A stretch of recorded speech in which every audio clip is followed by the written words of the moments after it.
from reputable scholars, right from TUM and across the globe. We have interesting presentations from all fields. I see interesting presentations from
the moment we have all been waiting for.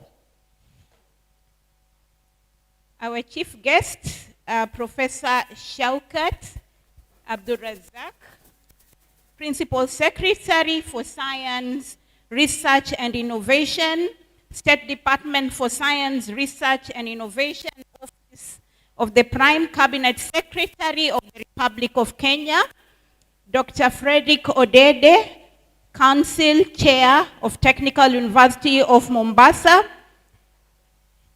our Vice Chancellor, Professor Leila Abubakar, the Deputy Vice Chancellor, Academic Research and Extension, Professor Peter Gichangi, registrars, deans, directors, chairpersons of departments, researchers, sponsors, partners, participants, presenters, invited guests, members of staff, colleagues and students, ladies and gentlemen, good morning. Welcome to the 7th Multidisciplinary Conference on Research and Innovation. My name is Dr. Madiha Salim, the Dean, School of Humanities and Social Sciences. I am honored to serve as your Master of Ceremony this morning. Welcome to this great institution, a citadel of learning, a sanctuary of knowledge, and a true center of research and innovation. A place where ideas are born, nurtured, and transformed into solutions that shape our world. This year's theme is transforming lives through research, innovation, and sustainable partnership. We will now be led in prayers by Dr. Suleiman Mzee. Dr. Suleiman is an academic member of staff from the Department of Chemistry and Biological Sciences at the School of Applied Sciences. He's a senior lecturer specializing in medical microbiology and related health sciences. He's also the outgoing chair, TUM Public Complaints Committee. He's a man oozing with wisdom. Marhaban ya Dr. Sheikh Suleiman. Lead us in prayers.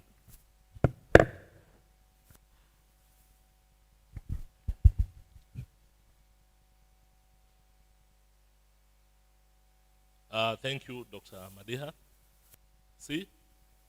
Members, let us pray.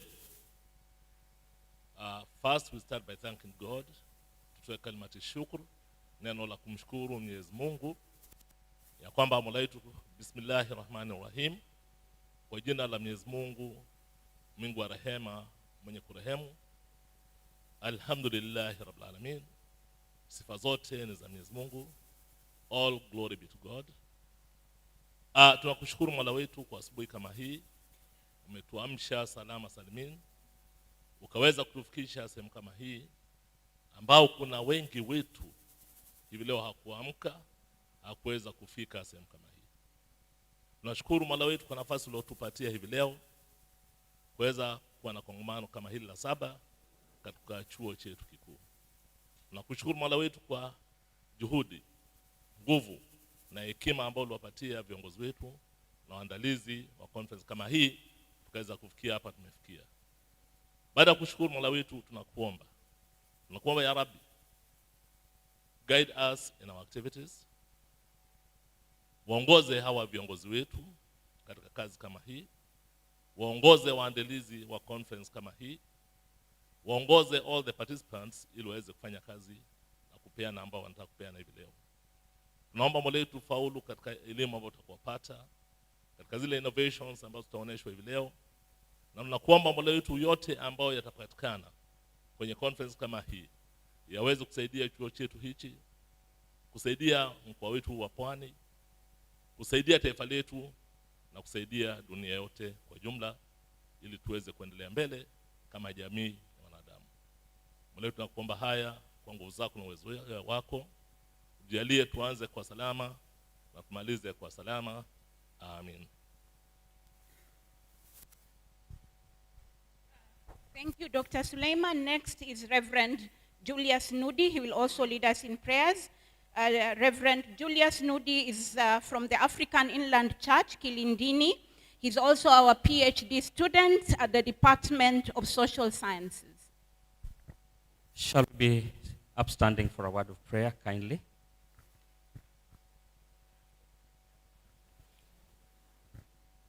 Precious and everlasting Father, we are grateful for this wonderful day you've given us. We thank you because you are a loving God. You are a gracious God.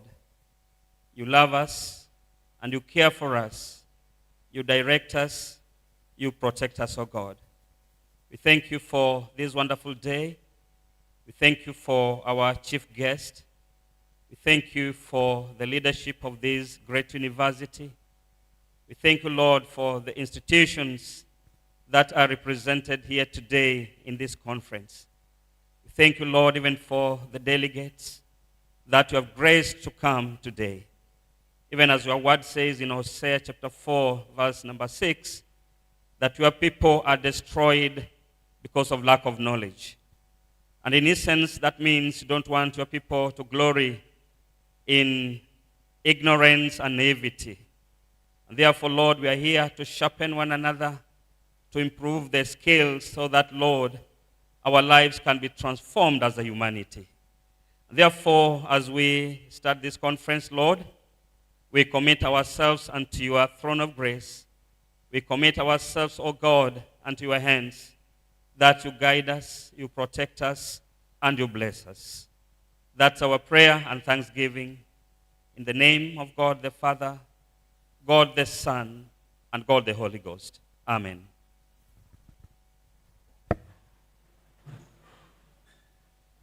Thank you, Dr. Suleiman and Reverend Nudi, for those uplifting prayers. Ladies and gentlemen, we are now officially underway to set the tone for this conference. It is my pleasure to invite Professor Rahma Udu Yusuf, the Registrar Partnership Research and Innovation, to deliver the opening remarks. Professor Rahma Udu Muhdar Yusuf is an associate professor, a research scientist in biochemistry and molecular biology. She holds a PhD in molecular medicine from Jomo Kenyatta University of Agriculture and Technology, a master's in biochemistry from Egerton University. She obtained her undergraduate degree from Egerton University with a Bachelor of Science majoring in biochemistry. Currently, Professor Rahma is an associate professor and has held administrative positions as chair of department, dean of the School of Applied and Health Sciences, and presently the Registrar Partnership, Research and Extension. Kindly join me in welcoming her.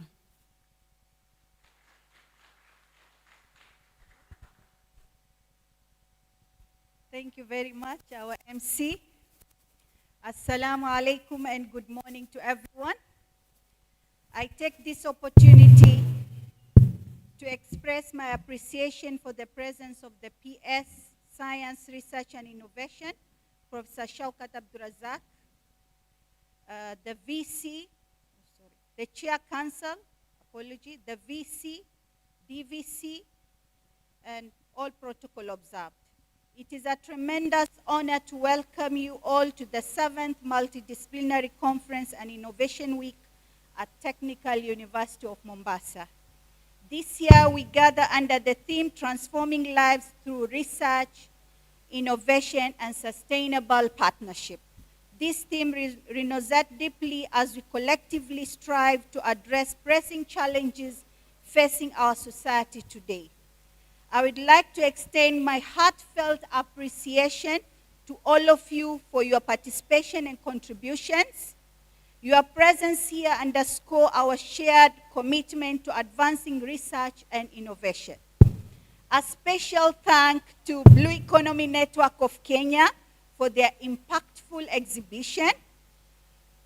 From very far Kisii University, coming until here to Mombasa, we really appreciate. The Institute of Engineering Technology, represented by their president, who is also a member of our staff. The Communication Authority of Kenya and Ocean Climate Innovation Hub are our general sponsors. Red Cross is also one of our partners providing vital first aid throughout this event. Close the Gap, our long partner, and also a friend, leaving no one behind and also reaching out to the community. We have Cerebral Palsy Foundation here, and kindly spare some time to pass by their exhibition, and not leaving behind our innovation or incubation hubs, the Swahili Pot and Sote Hub, engaged in various trainings and attachment for our students. This conference serves as a vital platform for interdisciplinary dialogue and collaboration. The presentation and discussion over the next few days will highlight groundbreaking research across key thematic areas: digital transformation and emerging technology, sustainable environment and blue economy, health and well-being in the 21st century, and not leaving emphasizing our commitment to innovation solution in this domain. I encourage each of you to actively engage in the session, share your insight, and forge connection that will foster future collaboration. Together we can shape a brighter future through knowledge and creativity. It is now my pleasure to invite our Deputy Vice Chancellor for Academic Research and Innovation, Professor Peter Gishangi, to give his remarks. Thank you. Thank you, Professor Rahma, for those insightful remarks. A warm welcome sets the stage for meaningful engagements. And at this moment, I invite Professor Peter Gishangi.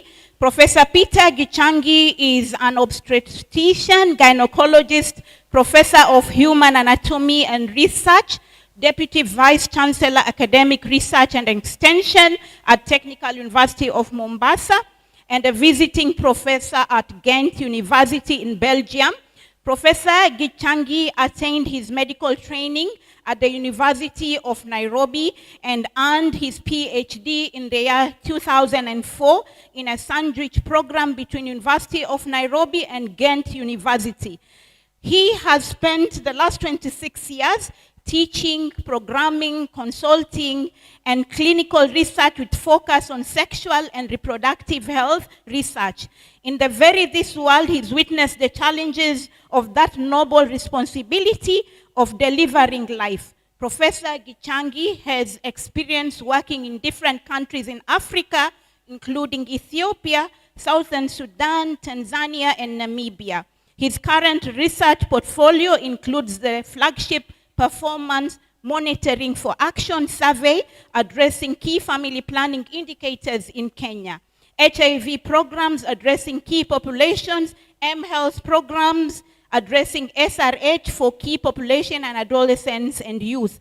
Professor Gishangi has extensive experience in designing, implementing adolescents and youth gender-based studies and measurement programs. Professor Gishangi is key family planning expert and a public health practitioner. Kindly welcome him with a big round of applause. Thank you, MC, for the kind introduction. Good morning, colleagues. All protocols observed. Ladies and gentlemen, today is a very special day for the Division of Academic Research and Extension. In particular, noting that we are celebrating the 7th Multidisciplinary Conference. Allow me to say a few words about the theme, Transforming Lives through Research, Innovation, and Sustainable Partnership.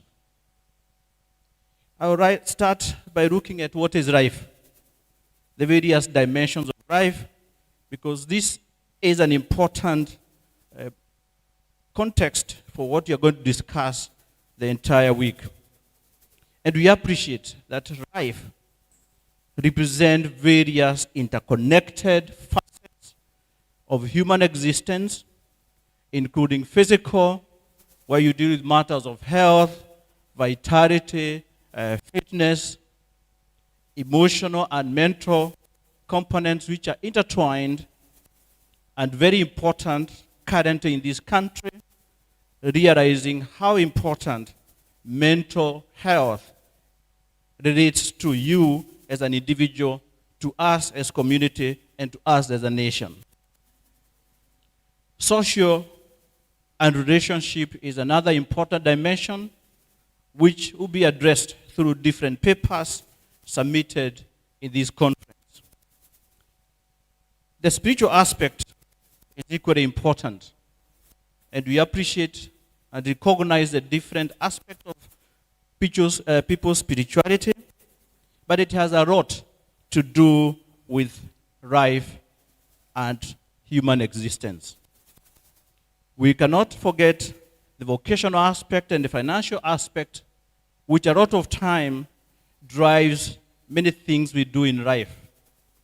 But the totality of things is that put together, research and innovation can contribute and does contribute to the different facets I've just elaborated. And therefore, conducting research, and I'm sure the PS will talk about it after the launch of the film in this country, it is important that all levels of our education system can and should be able to participate in research. Where we are very privileged. It is not uncommon to hear about the ivory tower describing people in universities. It is not uncommon to hear about free spirit of thinking in universities. And these are really true hallmarks we should be able to exploit to come up with research and innovations which then transforms our lives. But the ball, it does not stop at generating research and innovation. As you heard when I described the division of extension, and extension for us means engaging with the communities, but not for the sake of engaging communities, but meaningful engagement of communities in matters of research, to generate research ideas, to generate solutions which are practical for the communities, and once that has been done and achieved, translating this research into usable elements to be consumed and applied by the community. So we must always think about generating the evidence and how does that evidence translate into actual community usage and therefore transforming lives at the community level. Innovations coming through the community channels as part of solutions would have easy application by the community. And therefore, the need for us as researchers to go down to the level of the common mwananchi, who then can give us those ideas to come up with solutions. In the university, I am sure many of us have heard the adage, publish or perish, extremely important. But like I've alluded to before, it's just not the act of producing scientific paper which is published in peer-reviewed journals. You must think through beyond that point. And currently there are changes sweeping universities, particularly in the advent of artificial intelligence, where you can sit here and produce your complete thesis with analysis, with interpretation of the data. And as we train our students and our staff, the field is very dynamic, and things are changing so quickly that the tool which would have detected use of AI is obsolete in a short while, and therefore the need to rethink and shift in mindset. And I think this has bearing in terms of development of this country, because we must start thinking, how do we produce products? And you can imagine what it takes for you to produce a product, which is again usable by the community. Through that process, you would have demonstrated the rigors of conceiving an idea, executing the idea, having the idea verified, and point that this product then can be usable. And I'm sure if half of what we do were to produce products, then you probably can imagine the transformation which would result from the products we have produced. So let's keep in mind that we must publish and not perish, but let's also think how else can we contribute to this economy. And finally, ladies and gentlemen, the aspect of One Health, very, very important concept. We are thinking about transforming lives. Because One Health, you not only think about the people's health, which is important, but you think about the animals' health. And the question would be, why do you care about the health of the animals? But we know there's a clear nexus between health of animals and health of human beings. And this, I hope it will be addressed through this conference. And finally, the environment. The environment. And I've just seen mangrove trees being exhibited there. I was wondering why it is not possible to graft some of those mangrove trees, but maybe something we need to think about. Environment is critical in One Health, in our well-being, because environmental degradation, we have seen changes in climate, changes in temperature, and all these have significant impact on our lives. And indeed, flipping through the abstract book, there are elements there addressing matters of environment and environmental changes, which are going to be critical as we think about transforming lives. Ladies and gentlemen, as I conclude, it's an important opportunity for all of us to put our best feet forward and look at how do we change the environment we are in. I've just received a challenge that we shall discuss not in this meeting about producing thinkers. I'll just stop here and say thank you very much, and it's a good day for us. Thank you very much.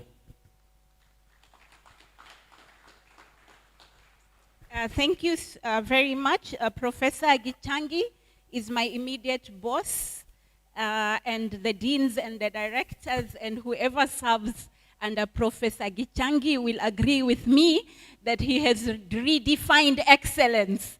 Excellence to him is not getting 100%, it is getting 130 out of 100. And when he cannot stand mediocrity, and when you're giving him excuses and he calls your names 3 times, Madiha, Madiha, Madiha, know that that discussion is over. Thank you so much, Professor Gichangi, for those inspiring remarks.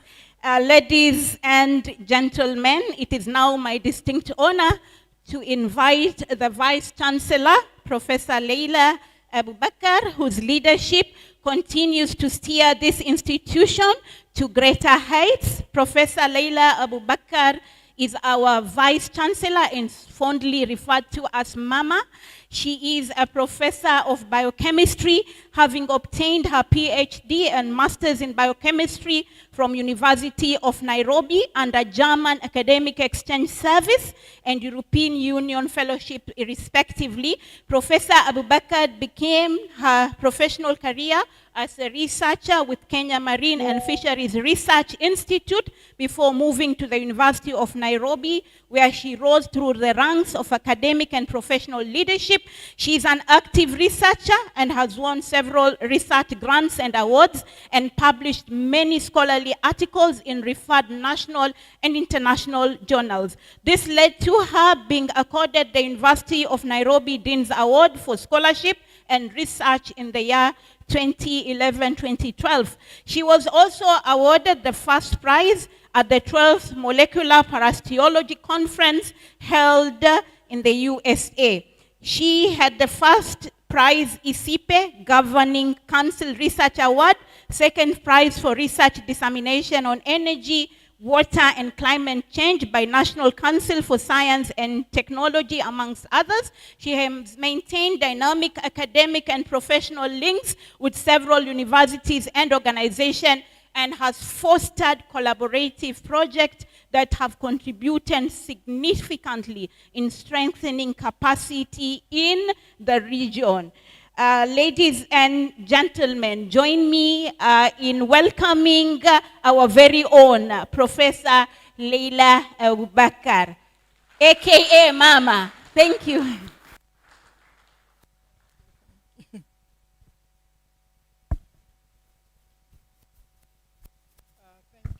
Thank you, Madam Madiha.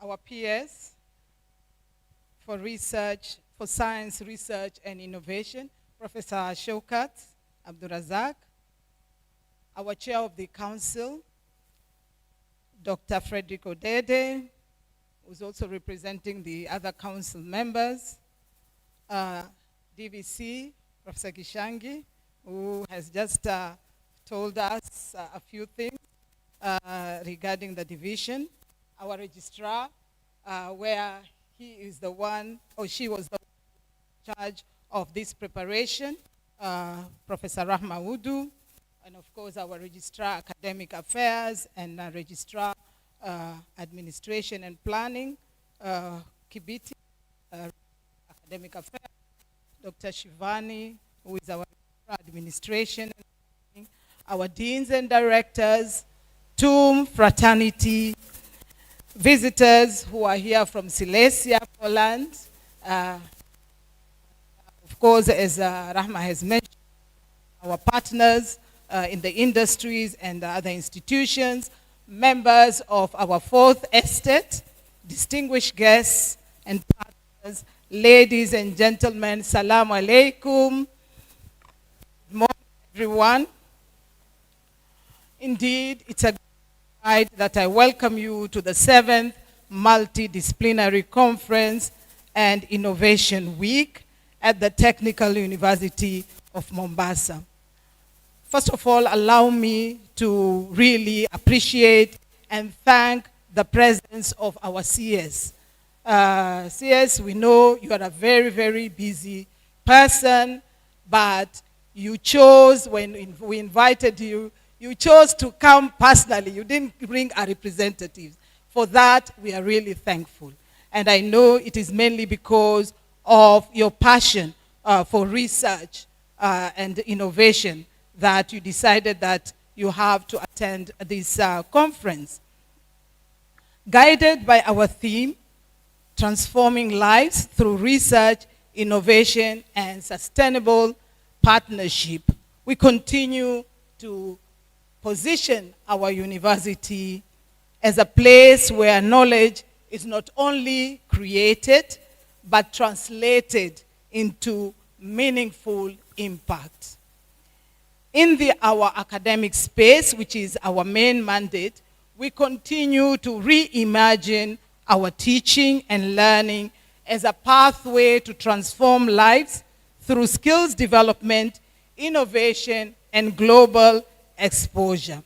A key milestone has been the launch of our School of Medicine and Health Sciences, which is transforming health education and strengthening the training of future medical professionals for service impact.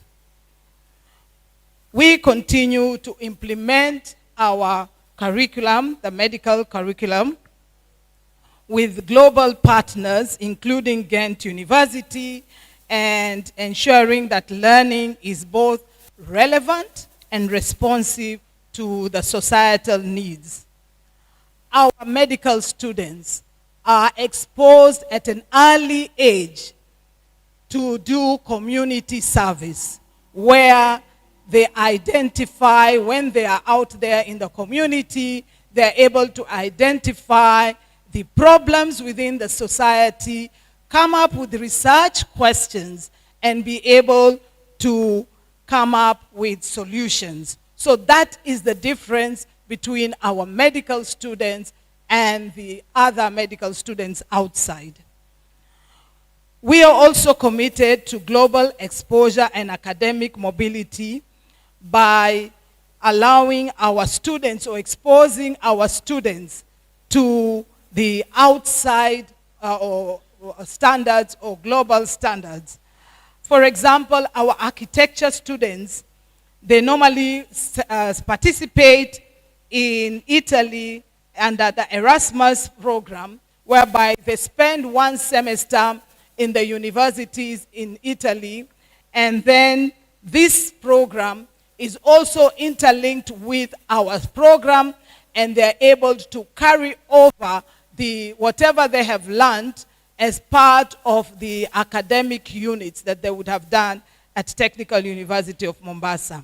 In the same spirit of internationalization, we continue to host our Erasmus Mundus Tropimundo joint master's program, which brings together students from multiple countries to study biodiversity and ecosystem science here in Mombasa, further strengthening our role as a hub for global postgraduate training and research collaboration.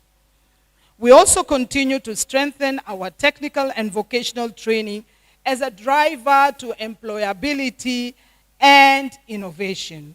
Through our TVET Institute, our students represent TUM at global and regional competitions, the hackathons and the Africa Skills competition, where they earn a number of awards, demonstrating that hands-on skills training translates to real competence and regional competitiveness.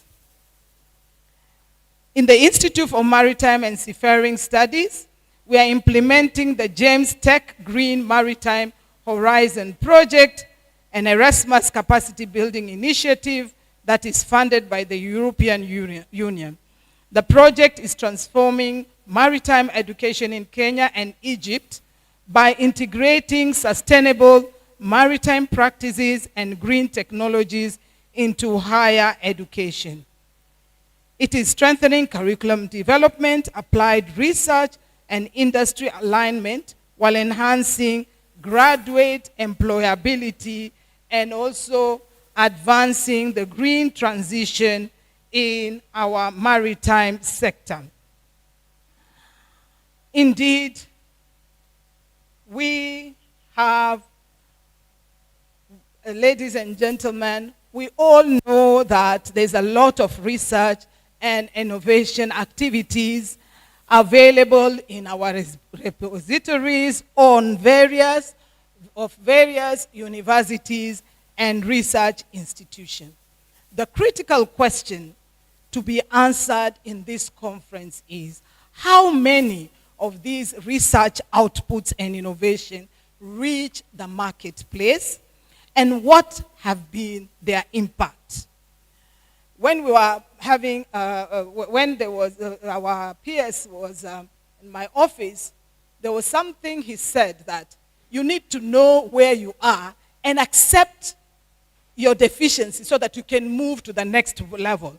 And Abraham Lincoln said, if you could first know where we are going, and we could then decide what to do and how to do it. So to tackle this question, Technical University of Mombasa successfully competed and won the Afya Moja grant project, which is a grant of 844 million under the institutional partnership, institutional university cooperation program with the government of Belgium. So in this project, it is being implemented with leading Belgium universities, including Ghent University, VUB, and Hasselt University, alongside our regional and global partners. The program spans a decade and focuses on 5 strategic areas. 1, innovation and entrepreneurship, health, blue economy, data and technology, gender and mental health inclusion. through this project, the university is strengthening its research and innovation ecosystem through the establishment of the Technology Transfer Office, innovation spaces, and expanded postgraduate training through scholarships and joint supervision with mentors from Belgium and from Kenya. It is also enhancing applied research capacity through the health sciences, marine and environmental systems, engineering and digital technologies, thus positioning TUM as a growing regional hub for innovation, knowledge, production, and sustainable development. Indeed, our research agenda is increasingly anchored in addressing global challenges, and because of the issues of the warming, the climate changes, the university is involved or promoting community-driven renewable energy solution using inclusive co-design approaches across Africa under the Credit Project. And we also, under the Blue Economy, we hosted the Coastal Ocean Environment School under the Western Indian Ocean Oceanography Summer School. And we also are undertaking research on alkalinity within our oceans. Our community engagement efforts also continue to expand across both the local, regional, and international platforms, and we have hosted a number of forums and conferences such as Vijana na Blue Economy Forum, the Consortium of New Sub-Saharan African Medical Schools, that is CONSAM's conference.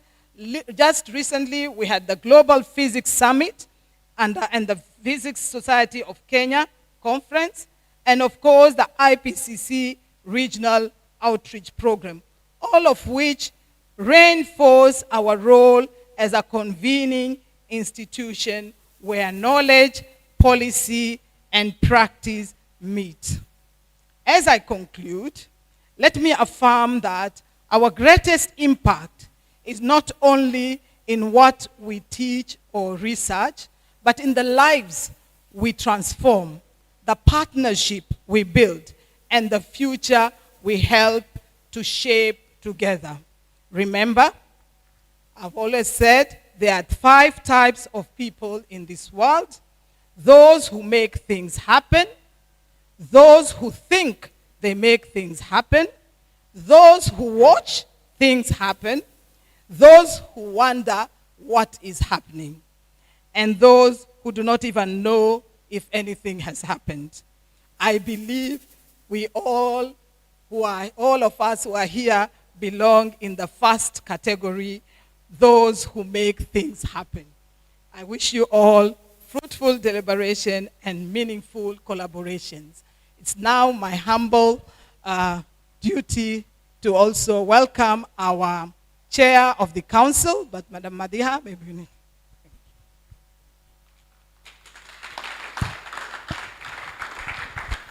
Hayo makofi hayajatosha. Thank you. When I grow up, I want to become like Professor Leila. Thank you so much. It gives me pleasure to now invite our council chair, Dr. Frederick Odede is the chairperson of the Council at Technical University of Mombasa. He's an accomplished professional with extensive experience in leadership, governance, and strategic management within higher education and public service. He's a council chair and provides oversight, policy direction, and guidance to ensure the university achieves its mandate in teaching, research, and community service.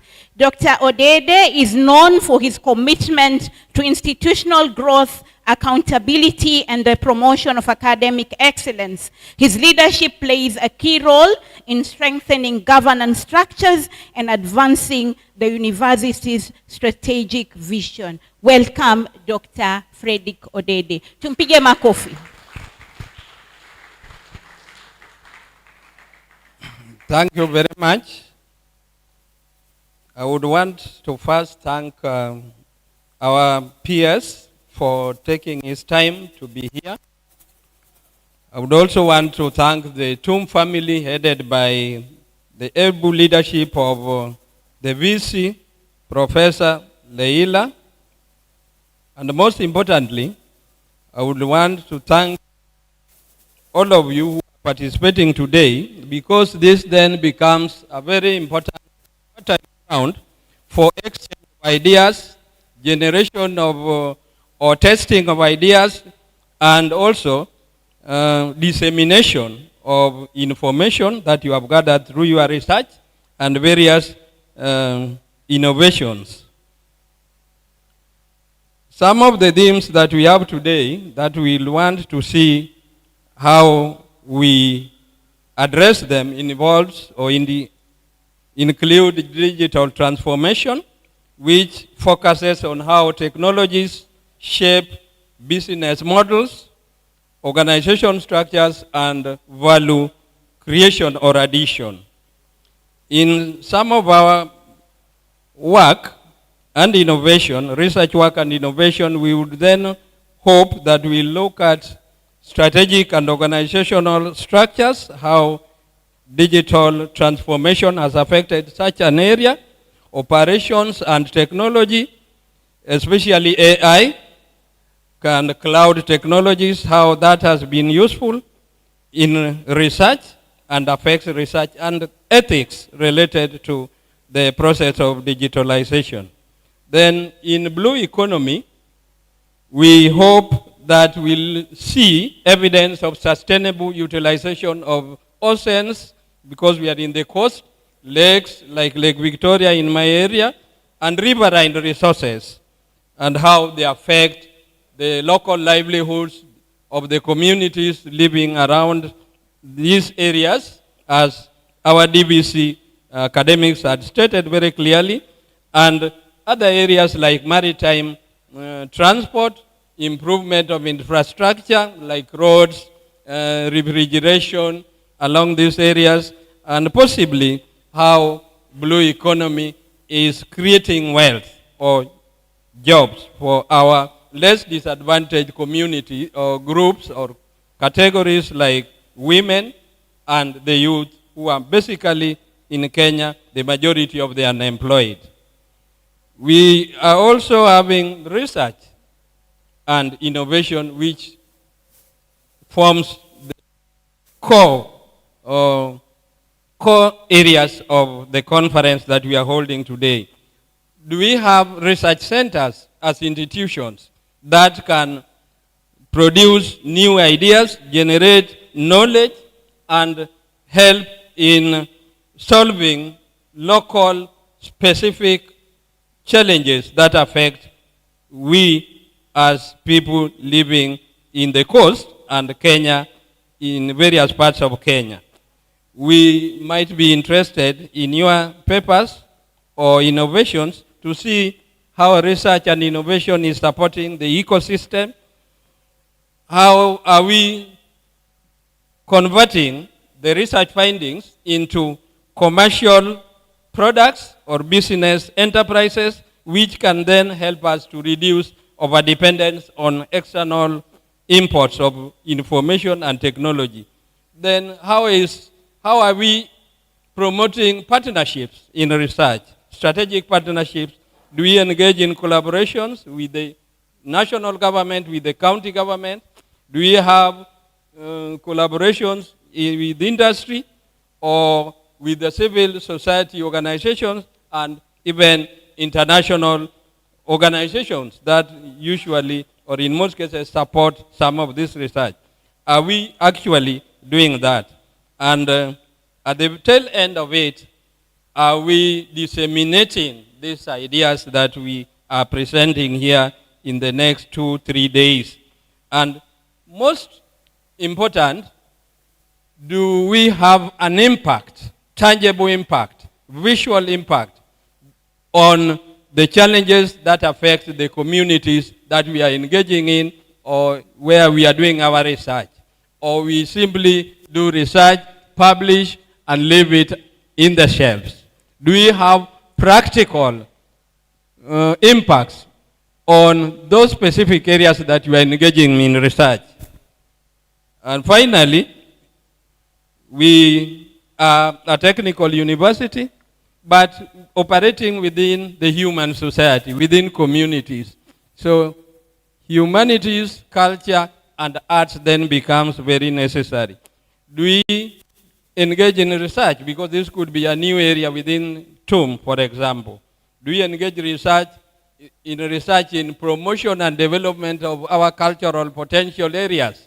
Do we also use the cultural resources or social resources to promote the livelihoods of the communities or of the society around those cultural resources? And most important, do we preserve them as we utilize these resources?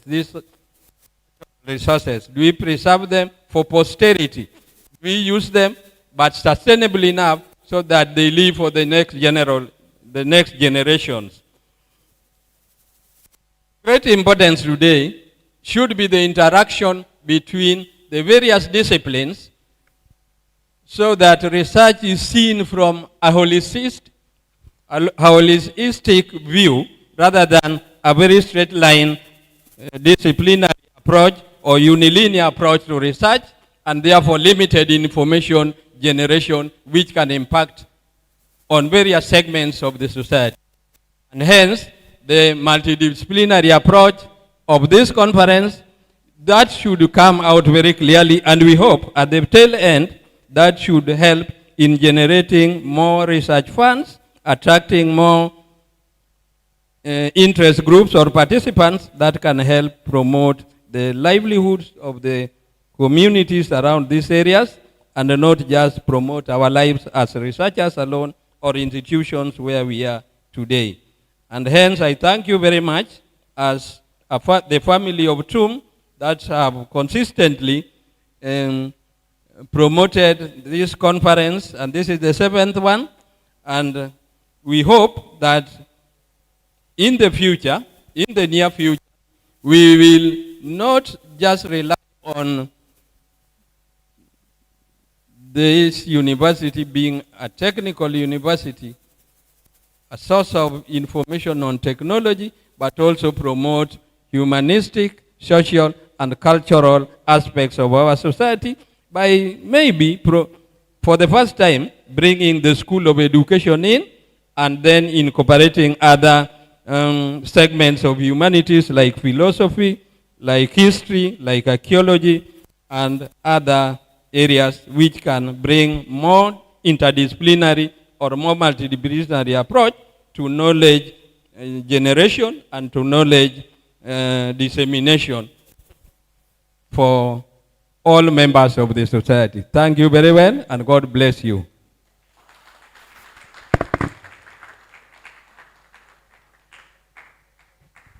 Thank you, our council chair.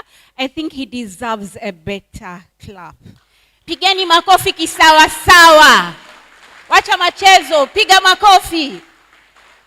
Thank you so much, our council chair, Dr. Odede. Ladies and gentlemen, we are now arrived at a very special moment, the official opening of this conference.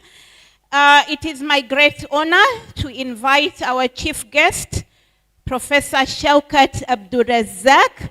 Professor Shaukat Abdurazak is the Principal Secretary for Science, Research and Innovation at the State Department for Science, Research and Innovation, Office of the Prime Cabinet Secretary of the Republic of Kenya. Before his appointment to the state office, Professor Shaukat Abdurazak was the director of the Division for Africa at the International Atomic Energy Agency, technical cooperation. In this capacity, he facilitated technical cooperation support to 50 countries in Africa in the peaceful use of nuclear technology, including human health, agriculture, industry, and energy. Before joining the IAEA, Professor Shaukat worked as the CEO of the Kenya National Commission for Science, Technology, and Innovation, or fondly referred to as NACOSTI. He has more than 30 years working experience at various leadership positions, including having served as professor and deputy vice chancellor research and extension at Egerton University and vice chancellor at Umma University. Chairman and member of national and international boards, including the chair of Kenya Marine and Fisheries Research Institute, African Technology Policy Study, member of the Kenya National Economic Social Council, commissioner of the African Commission of Nuclear Energy, and the International Center for Genetic Engineering and Biotechnology. He's a member of the Kenya Medical Research Institute and the National Cancer Institute. Professor Shaukat is a fellow of the International Science Council, the World Academy of Sciences, and the African Academy of Sciences. He's decorated with presidential awards, MBS and EBS. He has published widely in international journals, has participated extensively in scientific conferences and symposium proceedings. His undergraduate studies were at Egerton University, Kenya. Professor Abdurazak obtained his Masters of Science and PhD degree from the University of Aberdeen in the UK, a postgraduate diploma in innovation and change from York University, UK, and a postdoctoral fellowship from Shimane University, Japan. Kindly let us all rise and join me in giving him a resounding welcome as he opened the 7th Multidisciplinary Conference and Innovation Week. Please stand up. Professor, halyatafaddal mashkuran wa ma'ajuran. Members of TUM family, let's welcome our PS by a hearty clap. Professor Phil, welcome.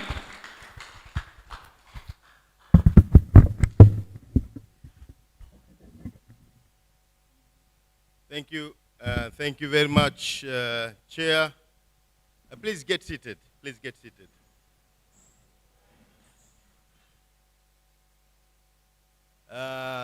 Assalamu alaikum wa rahmatullahi ta'ala wa barakatuh. And good morning, everyone in the room here. Let me first and foremost take the opportunity to recognize the presence of the Chair of the Council, Dr. Frederick Odede, our own Vice Chancellor, Professor Leila Abubakar, the organizer of the event, Professor Rahma Udu, of course, our excellent MCA, Madiha, for this, you know, the way she's preparing all this. And above all, the intellectuals who are here, the vice chancellors from other universities, DVC, our own DVC here, Professor, and all intellectuals from TUM and other institutions as well. Looks like we have to adjust this. Or you want me to hold? Okay, I will hold it so that it can become much clearer. I'm very pleased to join this very important gathering on the 7th Multidisciplinary Conference and Innovation Week here at TUM.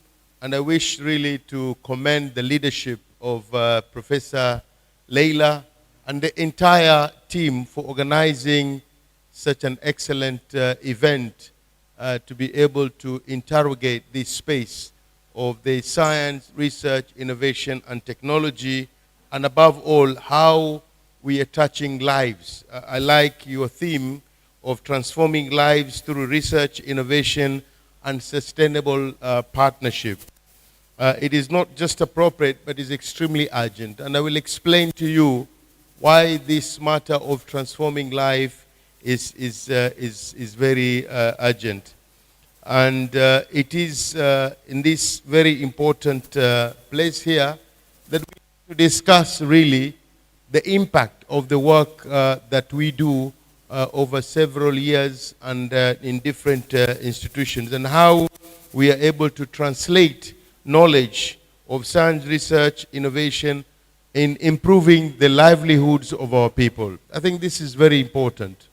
And we are standing and sitting in an institution that bears witness of how leadership can be able to transform such institutions. I will give a little bit of a historical perspective in that direction. We are living in an era of disruption and opportunity.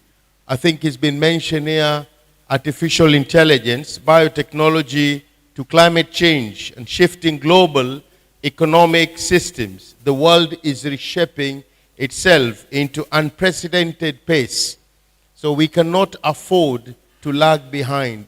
We must be able to look for ways and means of how we can be able to leapfrog as well. I know we have all these challenges. When you go outside there, you'll be able to see the challenge that we are talking about. One thing that Madam Master of Ceremony forgot to say, that after giving me all that credentials and very informative profile, she forgot to say I come from this community. And even coming from this community, I'm not used to that heat outside there. But as they say, when you have a lemon, you make a lemonade. So how to make good use of that opportunity outside there? And Professor Leila and the chair, just a quick challenge for you. Next time we come here, we see all buildings installed with solar panels. Because you have the sun here, honestly, at least 12 hours, my recollection. And that's why we should not be able to see any challenges of electricity in terms of this society here. The conference rightly identified areas which have already been mentioned, and I have no intention to go back. Just but to mention a few, the issue of the digital transformation is extremely important. And if you are not in AI in this room, I want to encourage you to go and enroll, because this is how the future is going to be shaped. While I was coming this side yesterday, one of my friends shared a story of an individual who was diagnosed with stage 4 cancer. And he went through several oncologists. They were not able to really find a solution for that. But because over several years, he has already been able to do a lot of tests. What he did, he just captured that information into the AI, and AI was able to give different scenarios of treatment. And this is the direction that you're going to see. Today, we do a lot of diagnosis and treatment of cancer, for example. We do a lot of reading of radiology reports through AI. And that's how the future is going to be. Our DVC here, as a medical doctor, would be able to affirm how AI is being utilized in this space as well. Engineering is another area. I was privileged last week being in Diani with His Excellency the President, very impressed with what the National Research, Intelligence and Research University is doing, NIRU.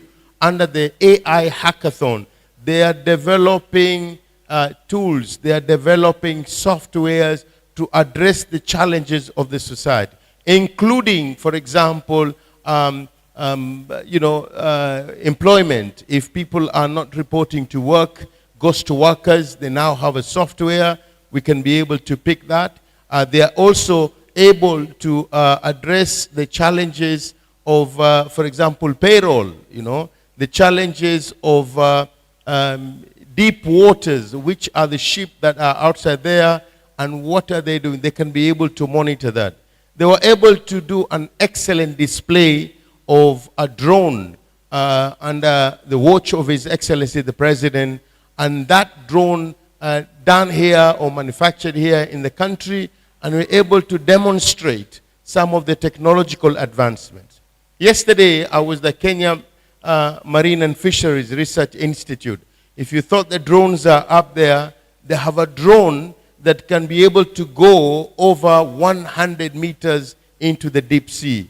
Our usual divers will probably go about 40 meters. What I'm trying to say is we must be able to look for the challenges of the society and be able to bring the intervention through research and innovation. So it's not just about doing research, but it's doing research by addressing the challenges of the society. Let me emphasize, research must therefore go beyond academic output. And I'm pleased that you're able to display some of the work that is being done by our students here from this university and other university. We need to drive into solutions. It is not just enough for us to do research, but we have to be able to drive into the solution. We must be able to produce technology and minimize the consumptions of technologies from outside. We must solve the real problem, the problem of food insecurity. This country, sometimes we are reminded, we have pre- and post-harvest losses almost 30% in terms of food security, malnutrition, and stunting in children under 5. So whatever research we do, we must be able to address that. Air access, environmental degradation, youth unemployment. It is thinkers like yourself in a university that you'll be able to offer solution to the youth. At least here in the coastal region in Mombasa, if we are able to come together, TUM, for example, Pwani and Taita Taveta University, we must be able to offer that solution. So looking at the challenges of employment, what are some of the areas that we can be able to come up with? Hence, trying to move innovation from the labs into the market. It must reach the market, and above all, we must be able to scale it. More often than not, I go to these very nice presentations like what I've just seen here. I was in Swahili port, for example, Swahili port the other day. I go to agricultural shows. You see all these brilliant young Kenyans demonstrating and displaying the talents that they have. Now we must be able to identify ways and means of how we can be able to scale that. We are not short of plans. We have very clear plans, such as the bottom-up economic transformative agenda with 5 pillars, as you all know. We have the Vision 2030 that want to transform this country to the next level. Our focus, we must therefore embed research as a key enabler to the social economic transformation. So whatever you do as researchers here, you ask yourself, what are the issues that you are resolving in our society so that we can expand in terms of our GDP, we can expand in terms of wealth, and we can also be able to offer opportunities and jobs for our young Kenyans around. Now, the beauty is we are in the trajectory, not just on our own, but if you look at the Africa Union Agenda 2063 or the STISA 2034, everybody is talking about science, research, and innovation as the foundation of the pillars of this. So we need to walk the talk so that we can be able to embed these aspects into all these strategic documents, so to speak, by building synergies, collaboration, and cooperation. As a government, we are very committed, and under the leadership of His Excellency, Dr. William Samoei Ruto, you all know very well that State Department, where I lead, has been created in charge of science, research, and innovation, a domicile in the office of the Prime Cabinet Secretary, who is also the CS of Foreign and Diaspora Affairs. This is a very clear testimony of government commitment to ensure that we can drive the economy using science, technology, and innovation. And if you like, we are in that trajectory of going to Singapore. And His Excellency, he's serious, but he cannot do it alone. That's why we have over 80 universities in this country.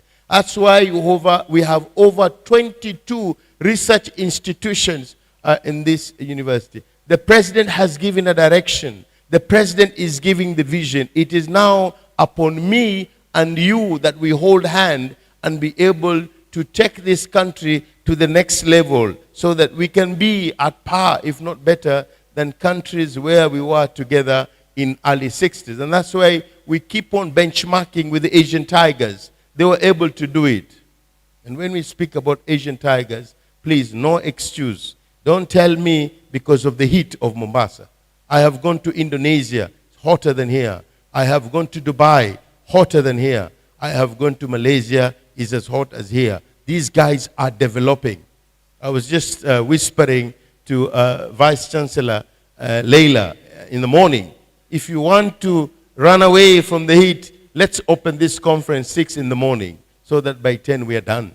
And then we can be able to do other things. Or we can open in the evening and be able to enjoy the stars and the beautiful scenes that we have. We must be able to look for ways and means. We cannot afford to agonize. We cannot afford to give an excuse. You know, people have got this. Every time I come back home here, utasikia sisi Waswahili tutasema Allahu Akbar, si joto hilo. Tutasurvive vipi sisi hapa?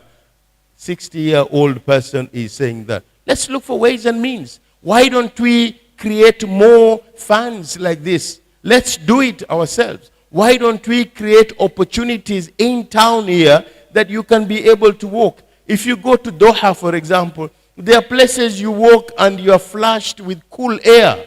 Why can we not do it in Mombasa? It's all about leadership. It's about innovation. It's about technology. It's about addressing the challenges of the society and bringing those challenges on the table and be able to resolve. Otherwise, we will continue agonizing. We will say how hot it is. And I can tell you with the climate change, things are not going to get better. So we need to prepare ourselves and be able to offer solution. And this is what I always like to say. The government is very committed. We must be able to fund the space of research. You know that under the Science, Technology and Innovation Act, the government has clearly stipulated that 2% of the GDP, and His Excellency the President is very committed that under his leadership, he would like to see that we move from 0.78% to 1% towards 2%, and in the next 10 years, we ensure that at least we have 1 trillion Kenya shilling in supporting this research, this innovation ecosystem. The question is, what can we be able to show? It is also about whatever we've been able to fund, what are some of the products that we can be able to show? So that when we go to the supermarket here in Mombasa, for example, we will be able to see more of the products. As I was saying yesterday, I was in Kenya Marine and Fisheries. And this morning, young fellows here, they were showing me the seaweed, that you can do seaweed for food, seaweed for feed, and seaweed for beauty. Let's scale it up. Let's scale it up so that we can be able to use that resource. The mangrove that we have in the coastal region here, we know very well that mangrove can be able to attract carbon 10 times than terrestrial plants. And now Kenya Marine and Fisheries, they're going to have a huge project in Lamu with 100 acres of land, and that they will be able to attract almost 10 million Kenya shillings through carbon sequencing and carbon credit. Now, these are opportunities that we can do for our community. These are areas that we can focus on so that we can be able to create jobs and we can be able to expand the space of wealth as well. Let me say I'm very encouraged by the role the universities such as the Technical University of Mombasa is doing, and we want to evolve teaching. I've been talking about pedagogy. How do you teach? How do you communicate? How do you instill knowledge to the students and the fellows in the university? It's going to be a different game as you go, into the future. The students who come to class these days with the information, including the AI, are well informed ahead even of the lecturers. The day when you go to class and the students doesn't know where to start is gone. They are now fully aware. They are well versed. They have knowledge. So we need to style up. We need to take it to the next level so that we can be able to give them cutting edge information and be able to produce thinkers. Ultimately, we want to come together. So that's why I am going to create clusters. We have written to all vice chancellors to identify niche, 3 areas that you can proudly say, these are your top areas. And then we will be able to look at the research institutions in that particular area. We bring the entire team together, create clusters of university, research institution, break the silos, build synergies and collaboration, identify societal issues, and then fund that ecosystem. And then eventually we will be able to have think tanks. And these think tanks will be able to advise my office, and my office will be able to advise accordingly the Prime Cabinet Secretary and the President and the government at large. And we need to also be able to ensure that we can be able to expand postgraduate training. At the moment, Kenya is doing about 500 PhDs. This is very decimal, so to speak. My vision is to see that we do 100 PhDs per million population. So I was asking the Vice Chancellor here, and you know very well that when you compare postgraduate, undergraduate, the postgraduate just takes a very small area. So we want to see how we can expand that area of PhDs and then be able to get more people who can be able to take responsibility and be able to teach and be able to give us the thinkers as well. So it's very important that I do emphasize on the issues of impact. Whatever we do, we must be able to demonstrate the impact in the society so that we can be able to take Kenya forward with solutions to the community and the society. And I want to encourage that leadership. It's very important that the leadership of the county government to work very closely with this university as well. This should be the think tank of the county government of Mombasa. Because you are here. This is where there is fountain of knowledge. This is where you have the cream, so to speak, of the society. The learned people are here. This is where you should be able to come and extract information so that you can tell us if you have challenges of pollution outside there. What are the mitigation mechanisms? And you can be able to work with entities such as Coast Development Authority, Kenya Marine and Fisheries, and so on and so forth. You know, all these opportunities that are available would be able to get the benefit of this if we are able to bring that collaboration and cooperation. What sometimes I call the quadruple helix, the academia, the industry, the government, and of course, by extension, the society as well. If we work together, we can be able to definitely resolve the challenges of the society. So I commend Technical University for hosting this very important event. I can see you are moving in the right direction, this being the 7th and all other 6. So I want to encourage you to take stock, the ones that you have done in the past and this one. What are you learning? What lessons are coming from this, and how we can be able to ensure that you continue with the School of Medicine, Health Sciences, the Institute of Marine and Seafaring Studies as well.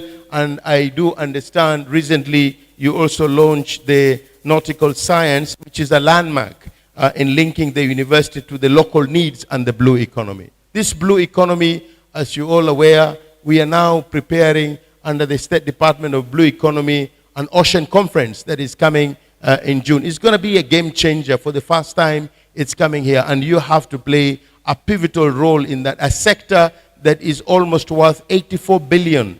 The tourism sector that is here, we must be able to ensure we get maximum benefit out of this. Every time, before I close, every time I come to this institution, I am so touched. I am touched by the visionary people had. If, just to remind you, the Mombasa Institute of Muslim Education, what is normally called MIOMI, was set up in 1948, 1951. I want you to pause for a second and think before independence. 1948, people were already thinking of how they are going to educate people in areas of technical areas. Trade, for example, looking at the issues of craftsmen, looking at the issue of navigation. Why? Because people were moving from the Sultanate of Oman. They were coming in this side, the Arabs, and they wanted people to be trained in areas that was more relevant to them that time. So the trajectory had already been set. 1948, that's why every time we speak in this place, we say first to school and last to graduate. Why? Because this is an institution that was set up in 1948, but it became a full-fledged university in 2013. And the first university at the coast was Pwani in 2007, when this place was a university college, and then eventually it changed. So you can see, people were already thinking that time.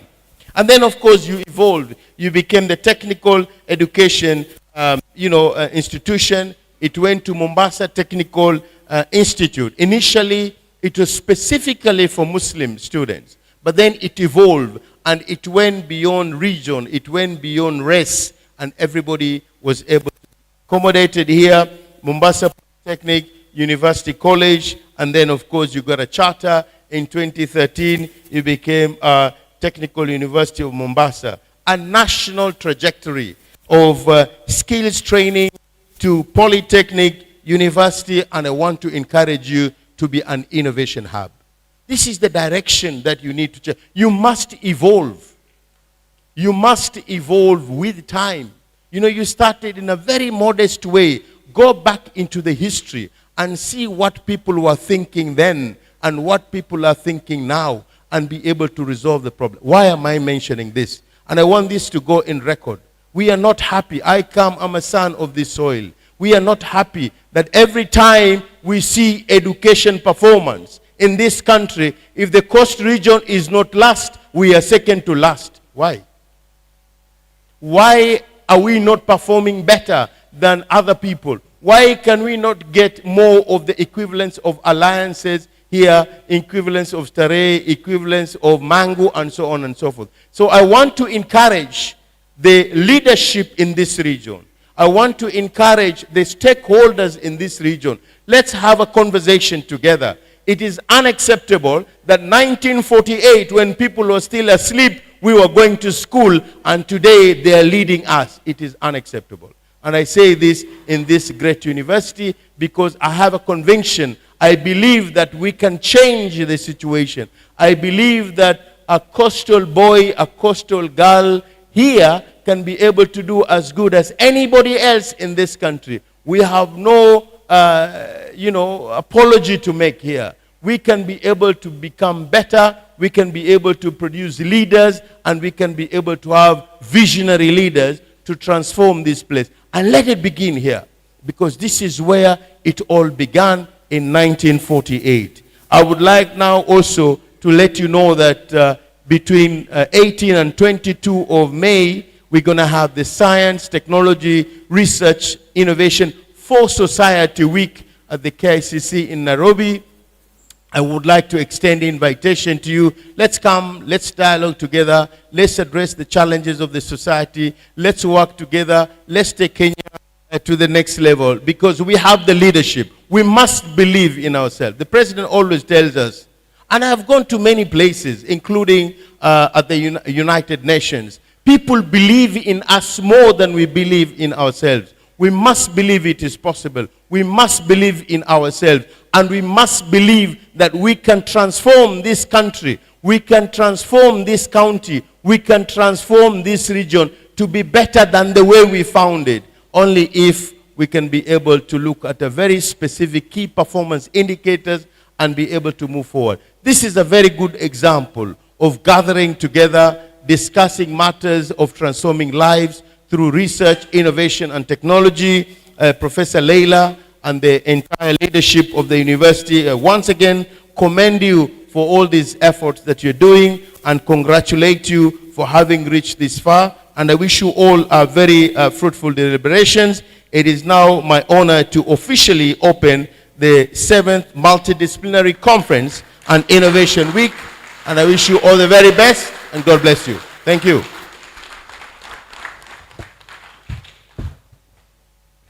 Thank you. That is not enough. We stand.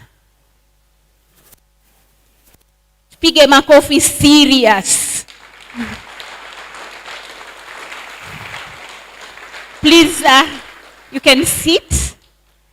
I know you're all feeling inspired. You're all feeling motivated. This is what he did to me 13 years back.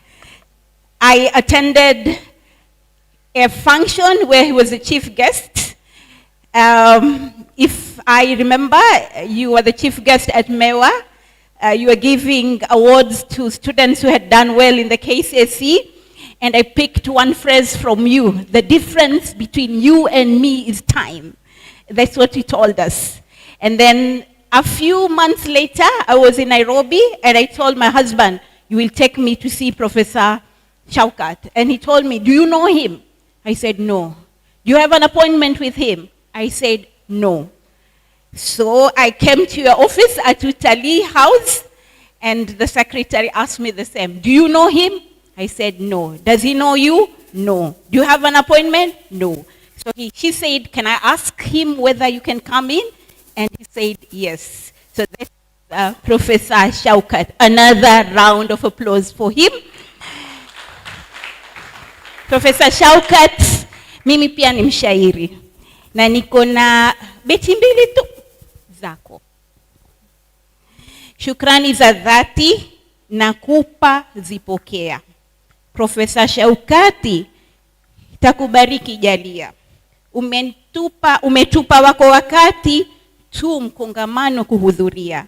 Ukatupa na nishati hotuba kutupatia. Akuepushe Rabbana na hasada za dunia. Mola akulinde sana mazuri kukuongezea. Ya Rabbi Subhana, Professor Shaukat tulindie. Tunamthamini sana, tena sana, mpe pepo ya akhera na dunia. Thank you, Professor, for that inspiring and impactful address. Ladies and gentlemen, as we conclude this opening session, it is important to express our gratitude and now invite Ben K, representative, to deliver a vote of thanks. Mr. Ali Abdallah Mwachui. Vote of thanks. Okay.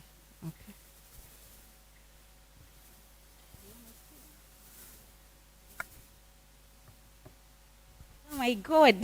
He was my student long time ago when he was in high school at Sheikh Khalifa. This name sounded familiar. And I'm seeing him after how many years? 20 years. Indeed, it is a small world. Karibu, Abdallah Ali Mwachui.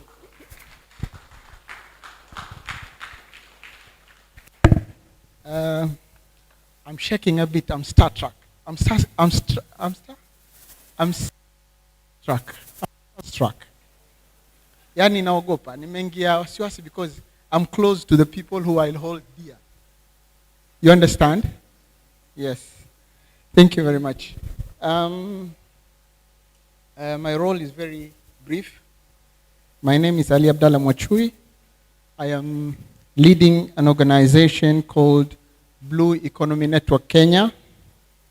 And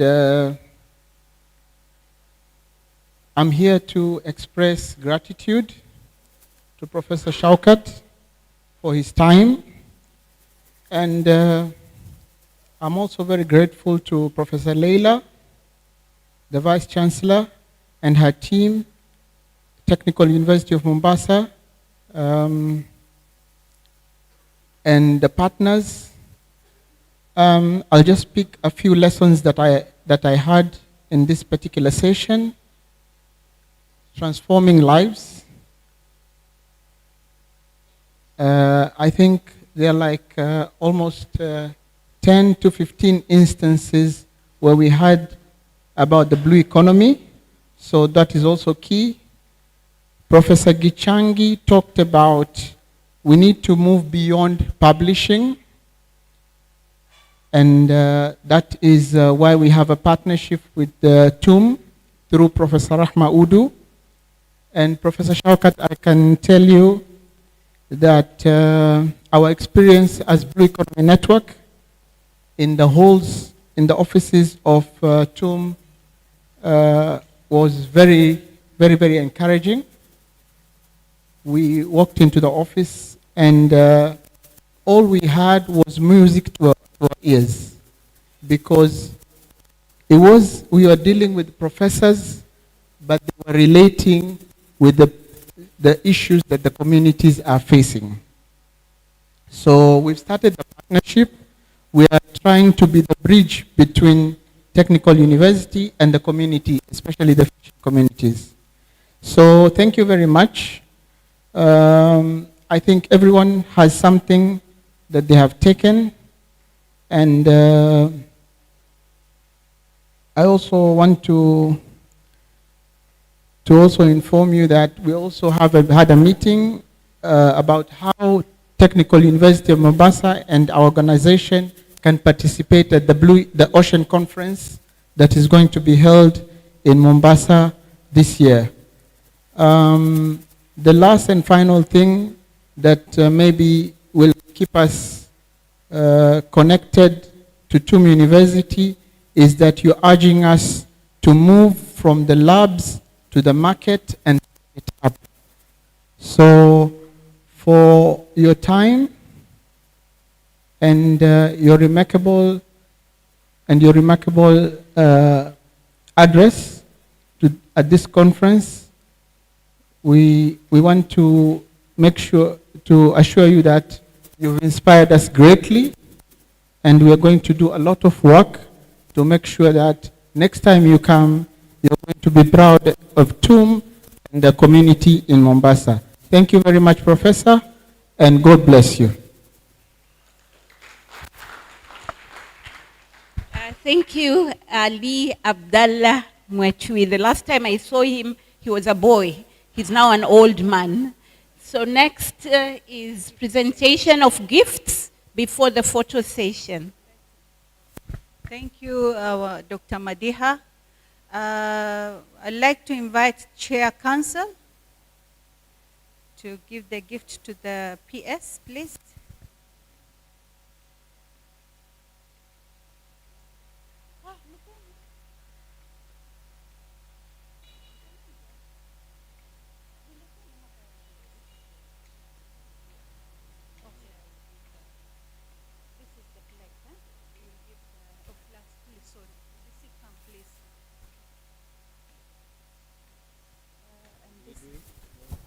Give it to na hii pia ni yake. Photographer you are? Mbona hii nani? Ni cover tu baba. Mama, ni package. Kwa kimaliza tamtilia haba tamtilia pale ndani. Sawa? Oh. Sasa kisha ni cancel this year.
DVC, please.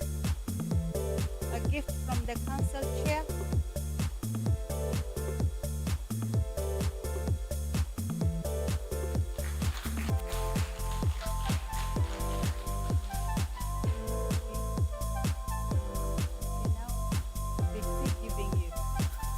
Now a gift to DVC Ari.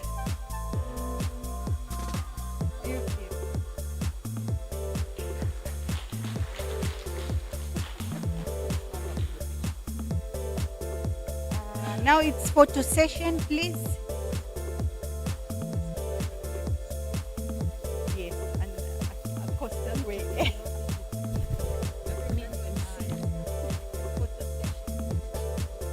Okay, thank you, Professor Rahma. Now we are transiting to photo session. I was informed by the corporate communication that those who are seated on the first line, we go up on the stage for the photo, and the others will remain seated. Please, those who are seated in the front salim, please lead.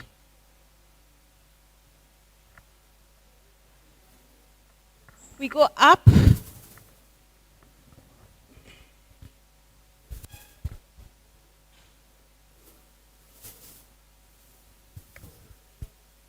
Dr. Suleiman, our Imam.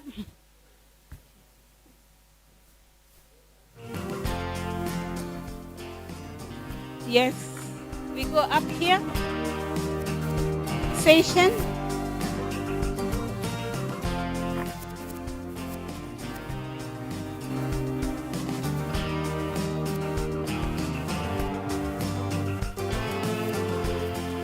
Deans and directors are to join. Deans, directors in the house. Deans and directors, both academic and non-academic, please join us. I'm one of them.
pleasure of reading the bio for the next presenter, our keynote address. So he is part of the team that is coming from the University of Celestia in Poland, where we've just signed an MOU with them. So they are here to support the film festival that TUM is running together with other collaborators. So our next presenter is Dr. Chisoksi, who has a PhD, and is also the director, the screenwriter, the cinematographer, camera operator, and producer. So Dr. Chisoksi is an accomplished filmmaker.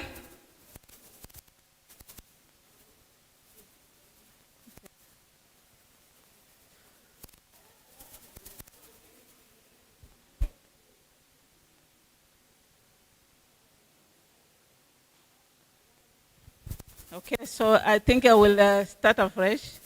So our next presenter is Dr. Chisoksi from the University of Celestia in Poland. He's the director, he's the screenwriter, he's the cinematographer, camera operator, and the producer. He's an accomplished filmmaker, director, and screenwriter, and a producer whose work has received international recognition and critical. His film has earned over 40 awards and been recognized in prestigious festivals worldwide, including the Krakow Film Festival, the Rhode Island Film Festival, and the others, the Warsaw Jewish Film Festival, and many others. His documentary, The Little Bit of Paradise, premiered in competition of IDFA in Amsterdam, one of the world's most renowned documentary festivals. Throughout his career, he has collaborated with renowned artists and award-winning filmmakers. Several of them are listed there on his bio. I don't want to get the Polish names wrong. He has also graduated from the film school, where he completed both his master's and thesis titled Freedom and Rigor of Narration, Creative Aspects of Cinematographer Workshop in the Film Story. And his doctoral thesis was on the art of symbolic form and influences. He has also studied photography at the Association of Polish Art Photographers and pursued studies in management, marketing, performances. In addition to his filmmaking work, he is a lecturer in directing and cinematography at the Crossroads Film School and has served as a guest lecturer at Stanford University and the Warsaw Film School. He promotes interdisciplinary teaching approaches that embraces new technologies and modern education models. Beyond film, he is active in music as a songwriter, lyrics and performer, and he is also engaged in artistic photography. He runs his own film production company, serves as the film festival juries, and writes on art-related topics. He's a member of the Polish Filmmakers Association, and his cinema, and this is the quote that he's giving from one of the renowned artists in the field of film, that cinema is not the audience, festivals, reviews, and interviews. It is waking up at 6 in the morning every day. It is cold, rain, and heavy clumps. It is a never's job to which everything has to be subordinated at some point. So that is the quote that Professor Chisoksi is giving us. And with that, let's put our hands together and welcome Professor Chisoksi to give his presentation. Welcome, Prof.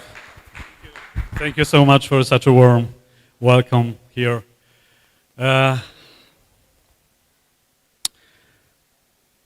Habari za asubuhi, karibuni nyote.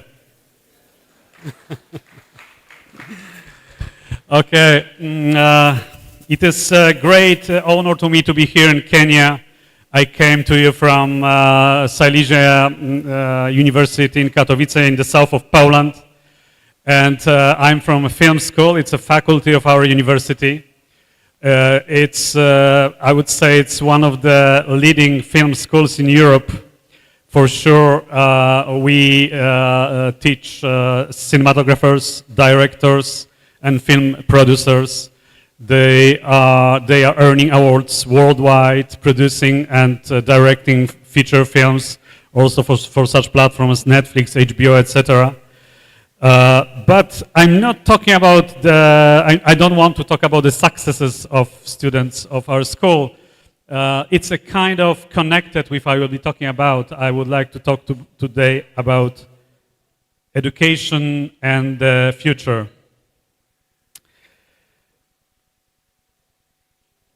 So the fact that I'm here in Kenya, it's just kind of a natural extension of the education idea I believe in.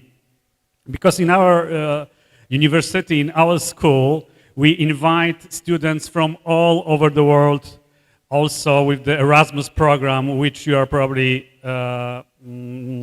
connected with too. And we cooperate with nearly 100 universities worldwide. And also we started cooperation with Technical University of Mombasa, which is really great and amazing.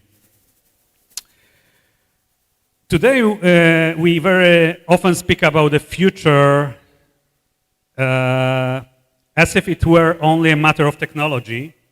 We talk about artificial intelligence, data, algorithms, new economic models, automation, and digital acceleration. And of course, this matters, but sometimes I feel that the modern world looks like a student who suddenly is in the space, the outer space, with his imagination and tools he's having, and suddenly he is he's single in his classroom at the university.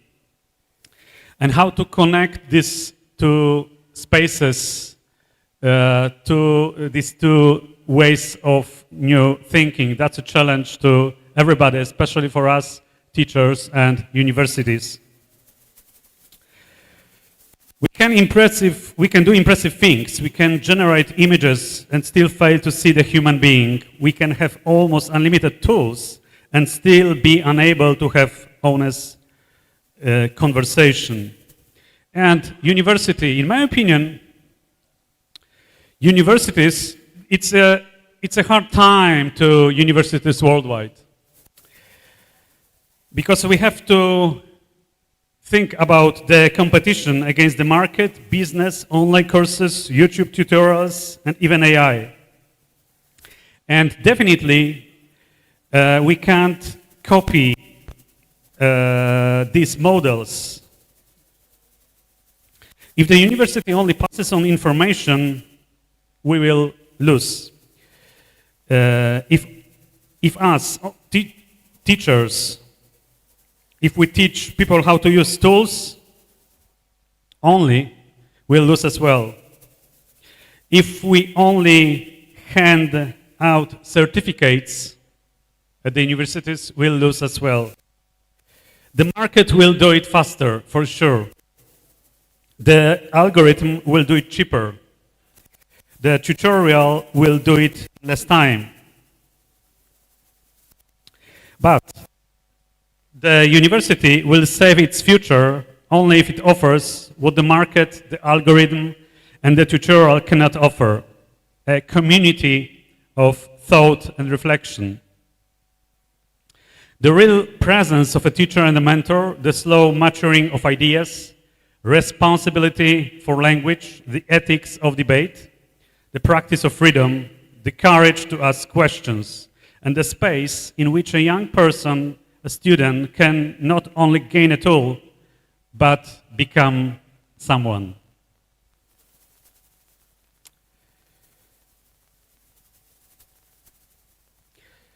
At this point, I will return to the film school and I will try to say a few words how we educate our students, how we cooperate with them. But this model is not very unique. It's simply the characteristics of a film school, that we work on projects, we produce films, we direct films, and it can be very interesting in terms how can you focus on new education. So, at the most obvious level, a film school teaches a profession of camera, lighting, sound, editing, script writing, set design, directing, etc. But on a deeper level, it teaches much more. It teaches how to look, how to observe. And looking is not an innocent act. To look means to choose. To look means to frame. To look means to take responsibility for a point of view. To look means to understand that an image can be an act of tenderness or an act of violence, and an act of knowledge or an act of manipulation. And film school and art also teaches truth. So what matters here is honesty toward reality. It means not to being false to be a human being, not using the image for cheap effect, not producing films, directing films only for money, not confusing intensity with truth.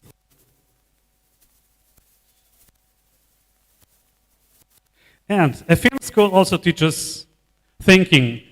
When students come to our school, they are happy to go to our big studio with a lot of cameras, green screens, huge stuff of lamps, cables, great cameras, very expensive lenses, etc. Yes, that's always fascinating, but when I talk with them, I'm saying, guys, the workshop, the studio is very important, but these are only tools. The most important thing is thinking. What you want to film, what you want to say through your films. And after some time, they realize that, and they come back to us for an honest discussion, for an honest conversation, and they realize that it's probably the most important aspect. Of course, they have to know the craft, that's obvious, but without this, they will lose. So the more they will think, the more teachers we discuss with them, the more we will talk about humanities with them, philosophy, background, ideas, there's a bigger chance that they will do greater films. So technology gives us possibilities. The humanities give us direction. Technology speeds things up. The humanities ask, where are we going? Technology produces tools. The humanities remind us that the human being should remain at the center of every tool. And that's why I defend the humanities as the most important sphere of education.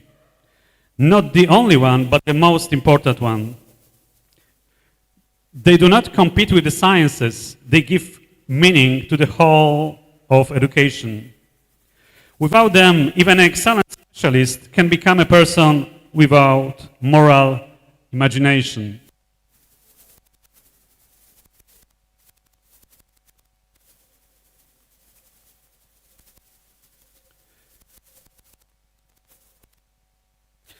And what's very important, cooperation. I can see students at their school at the very beginning, they're kind of lost, yes. Before they will meet the colleagues, they're kind of lost. But when they create groups, when they create their projects together, miracles occur. Suddenly something happens, something unusual, something magical, that their work is fascinating. They are fully engaged. They study over hours even. The most beautiful picture I can imagine, that when students are coming from all over the world and suddenly they are doing the same project together. And I can observe it, I can kind of control it, stimulate this. And the effects are amazing. They are doing great pictures, they're doing great films. So this is cool. Even yesterday, when we are doing this workshop for your students from your university, at the very beginning they were a bit shy, but after some time they were so energetic, so open, they asked so many questions, and they created amazing cinematic frames. So again, it proves my idea that the cooperation on film project or film picture, it really gives this amazing special energy of creating. And our school would not be without our patron, Krzysztof Kieślowski. Krzysztof Kieślowski was a Polish, world-renowned film director, and also for many years he was the teacher of our school. And I would like to remind you only 2 films made by him. One is very short. It's a black and white documentary made in 1980. The title is Talking Heads. And Talking Heads, like talking heads. And he's simply interviewing people. And he's asking them only 3 questions. First question is, who are you? The second question is, what do you want? And the third question, what matters to you most? And this is amazing because when I'm showing this film to new students, this film is kind of, maybe not so attractive to them as nowadays productions, but it strikes them very much because the answers are very deep. Yes? At the very first level, it seems, wow, these are really easy questions, but it's not true. These are really hard questions. And he, as a director, he made the speakers, to dive into themselves. Maybe that's why this documentary is so powerful and still up to date. And the second film is Camera Buff, shot in 1979. It's a story about a worker in a communistic regime, and he started his film club at his factory.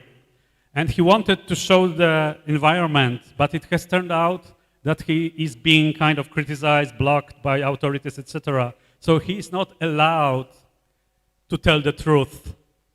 And Kieślowski is talking about the morality, yes? He is pushing us in every film. He's asking really questions to us. Who are you? What do you want? What matters to you most? That's why I love him. I love his film so much.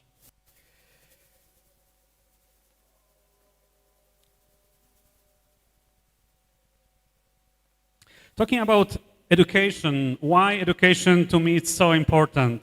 Education is everything, in my opinion. Everything starts with education. Empathy,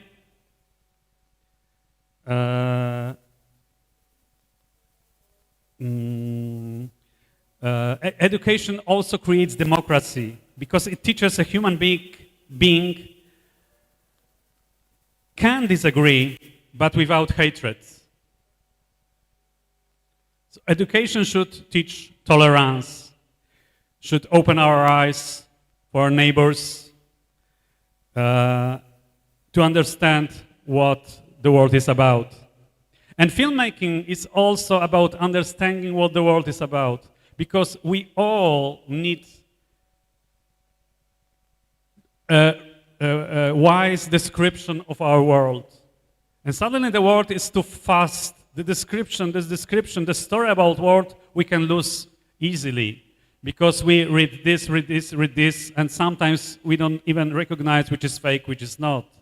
Who is more powerful has more impact. But the art, that really wise film art, meaningful, engaged film art, I believe can really change a lot.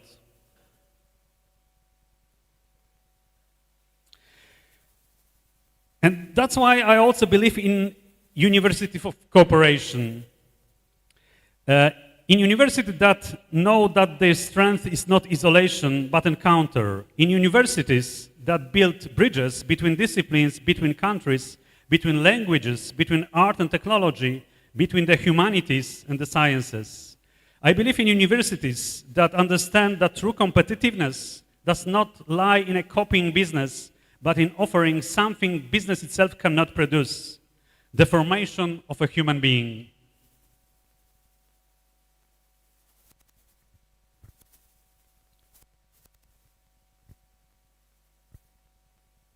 So this trip to Kenya is really amazing to me. I'm really happy to be here, and it proves my idea that cooperation, international cooperation of universities is the future, for sure, for sure. And I'm talking about that at my university, even with my rector, etc., just to underline that, first of all, we have to open to the world. We have to reconnect. We have some fusions with European universities, and it works perfectly. We visit each other, and this mix of changing information, changing knowledge is absolutely fantastic. In my opinion, this is the only future of universities, because the world is so fast. We don't know what will happen with AI. Nobody knows, actually. Yes? On one way, it's fascinating. On the other hand, it's scaring. Yes? But it's for us, so we have to try to understand that and use it the most good way it's possible.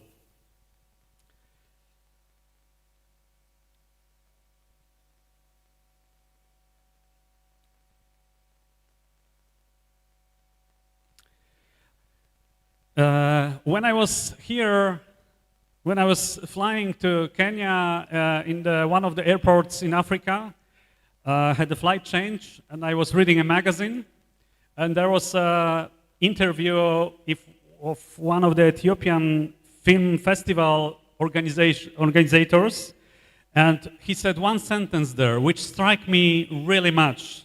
And he said that the African imagination is one of the most valuable resources of 21st century. I said, wow, it touches me so much. Because filmmaking is about imagination. Yes? Sciences, technology is about ordering the world we live. But the imagination is responsible for our future. So I love this sentence, and I decided to quote it to you.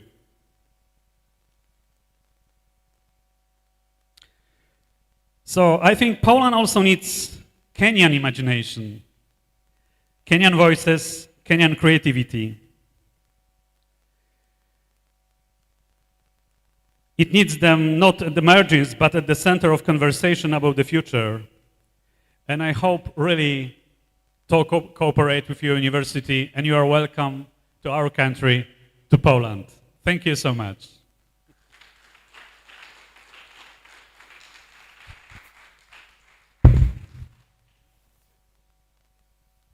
Thank you so much, Dr. Sichosi. Sorry, the pronunciation might be a bit wrong. Yeah, so do we take questions? Okay.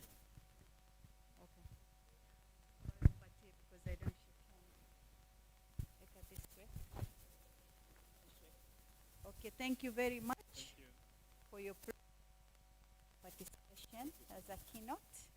Okay, clap for him, please.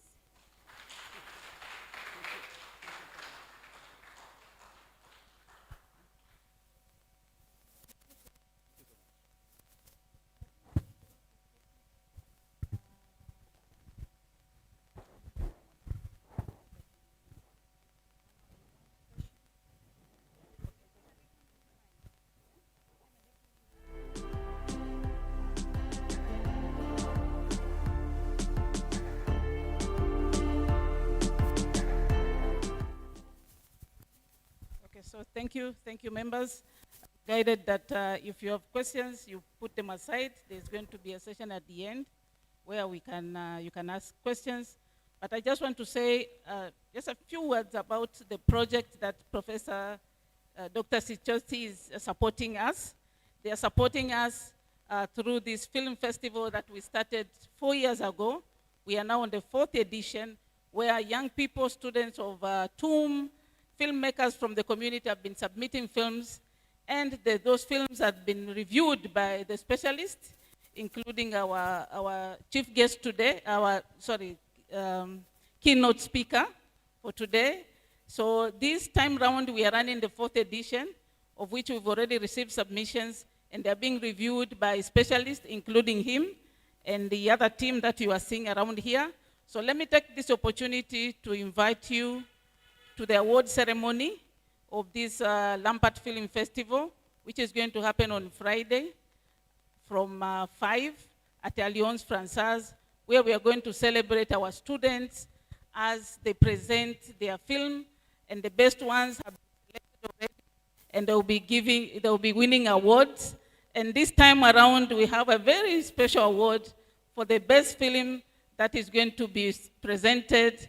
The winner is going to walk away with their camera, courtesy of the Polish Embassy. So it's going to be a good celebration, and I want to invite all of you to join us on Friday at the Alliance Française from 5 p.m. Thank you. Thank you, our keynote speaker from Poland. Ladies and gentlemen, we have come to the end of the morning session. We'll come back at 2 for the poster presentation. Please let us keep time. At exactly 2, we'll start the presentation. Thank you. I've been your MCA for the day. Dr. Madiha Salim, Dean, School of Humanities and Social Sciences, will first allow the council chair, the VC and the DVC, and the distinguished guests to leave before we leave and come back at 2. Thank you. I'm MCA.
Our presenters. Those of you who are out and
now leading that department educational, helping learners to make some of the items here.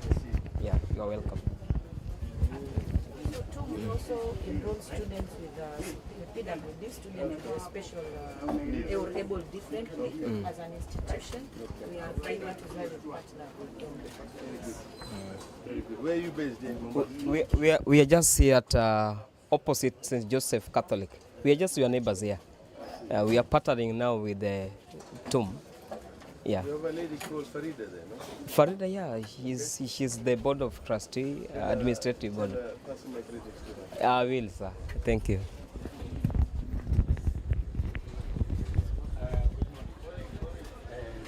This is graphic design department, where you create textiles like the one you're wearing, and like the one I'm wearing. We made it by ourselves, and it is possible for you to also create packages like this and other items. But we are also involved in issues where you can be able to print the newspaper and create a newspaper. But it starts from an exercise like this, where you decide where you are going to place the pictures, the writings, the headline, and other materials, plus the captions. So this exercise is called layout. But you have got to decide whether to put a photograph here or to put an illustration. And one of them you can see it down there. But an example is this one. Instead of a photograph, you can use something like this. And you can create the cartoons or caricatures, especially for politically involved individuals. And from there, you can be able to study a plant like this one. Then from there you can generate a pattern like this. I want to state that before you sell a product, there are some sketches which are done like this in order to create the brand for the product or a brand for an organization. When you do sketching like this, you will finally come to a situation whereby you will have a piece. Let me have that. You will have a situation whereby the company is in black and white, but then you will have a colored version part of it, and to make sure that it is complete, you would be able to print it in such a cloth like that, and from there you can be able to generate the pattern which you design. These are part and parcel of the pieces. Okay. Eh? Yeah, the section of graphic design in communication studies. Two, yes. Wakati wa nikianza campaign zangu ndio nilikuwa natengeneza t-shirt. Hakuna shida. Asante sana.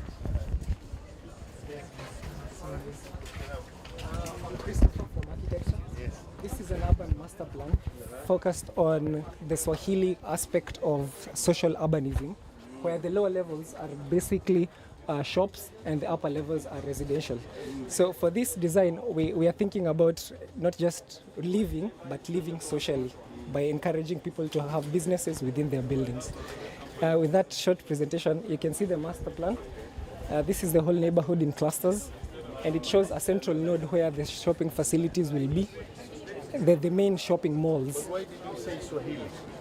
The aspect of Swahili, in Old Town, they used to have, on the lower levels, they used to have businesses. Then on the upper levels, they used to live there. So with that, it brings back what we used to have as a people, and we are not forgetting our past while we are heading to the future. Yeah. Swahili hatakwenda mbali. Hapo wanapolala, hapo ndo wanashow kile kitu. They don't want to excuse kuna toothpick like this. Yes, how are you? Fine. I'm Edwin Omondi from Mechanical Department. We came up with the project of improve Jiko using the reused oil as a working fluid. Yeah, so this one can be used for burning or cooking. Yeah. What is so special about this? Okay, this one is as compared to the Jiko using a gas. This one is a little bit cheaper because it's just using a reused oil. What? It's using a reused oil. Reused oil. Yeah. Okay, like cooking oil. Yes, the cooking. Yeah. So wale Swahili pale, can you use this in those Swahilis yard kule? Yeah. Why is it? There's a lot of smoke. That's what I'm wondering. Yeah. Okay. Am I you going to improve? Yes, on the other advancement. So, we need to improve.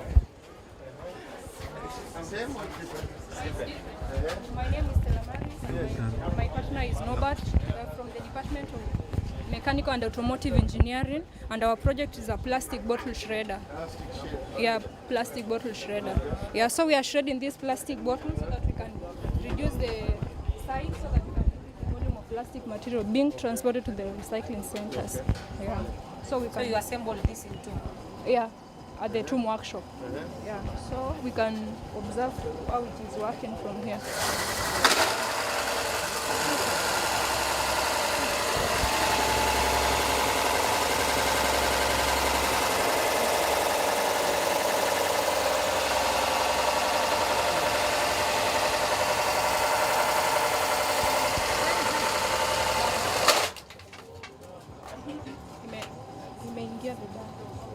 So you shred this, it goes down there, and then easy to transport.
A portable automated conveyor that will help to reduce labors when operating.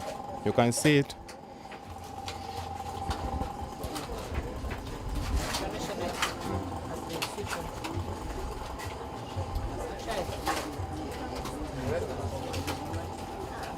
There's no power. You can see this one as the switch on. Okay. We want power. We want? We want?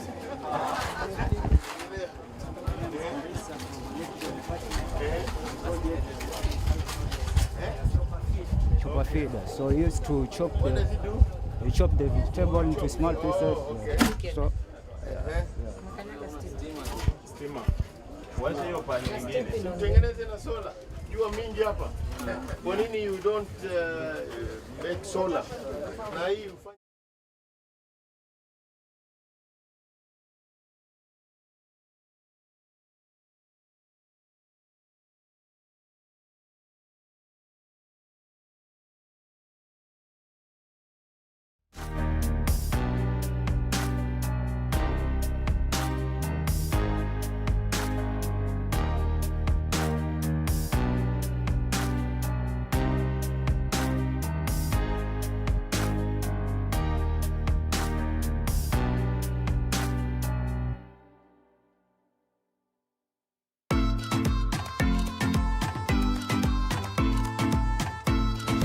like you are trying to copy Airbnb style. So you are trying to solve the problem because there's no openness in the boat business because kila mtu akona bei yake. So an example, so this is the site, it's barizi.com, and you'll be seeing the boats this way, as you can see them. So there are different types of boats. Yeah, we have yachts and everything, jet skis and everyone. Okay, so an example, yeah. So example, maybe you can choose this one. No, it's not this one. Example, let's choose, we can choose this one, the Do Explorer. So here, you'll be seeing the picture of the boat, you'll be seeing the payments, the day that you want to travel, and the time slots that will be available for The unique thing. What's the difference between this and Booking.com? We are on one nick, but in Booking.com there are various. So we're only dealing with bots. Oh, you're dealing with both? Yeah, only. Okay. Perfect. And this is up and running? Yeah, currently we are piloting. Yeah.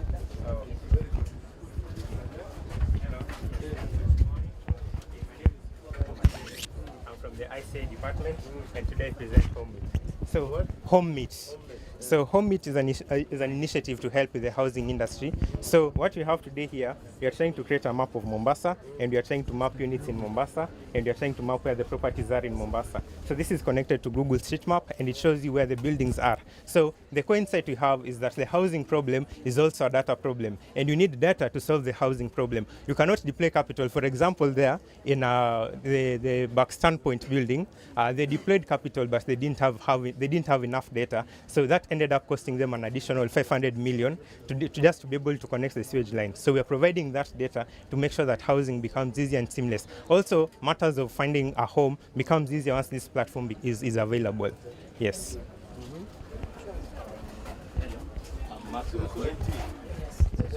I'm Mark Gakuya, biomedical engineering student, and here today I'm presenting AfriFoundry.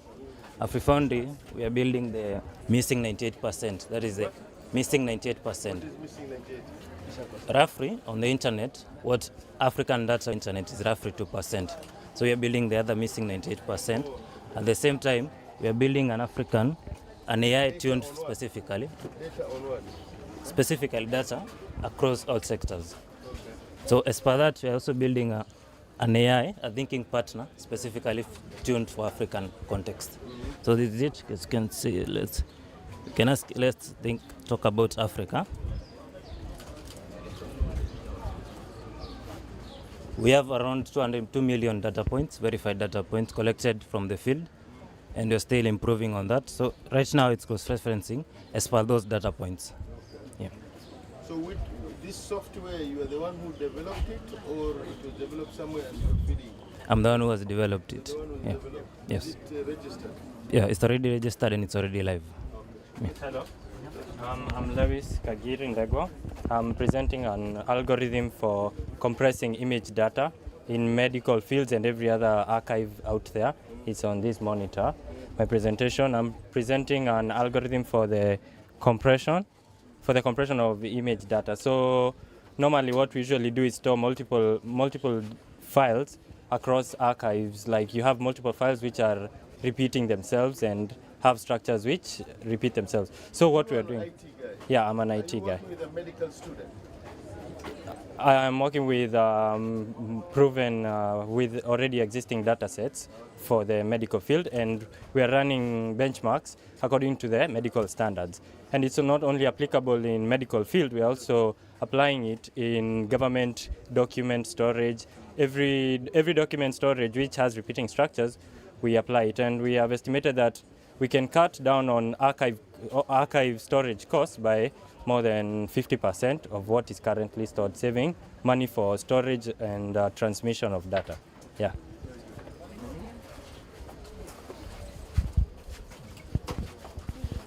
Hello, my name is John Opanda.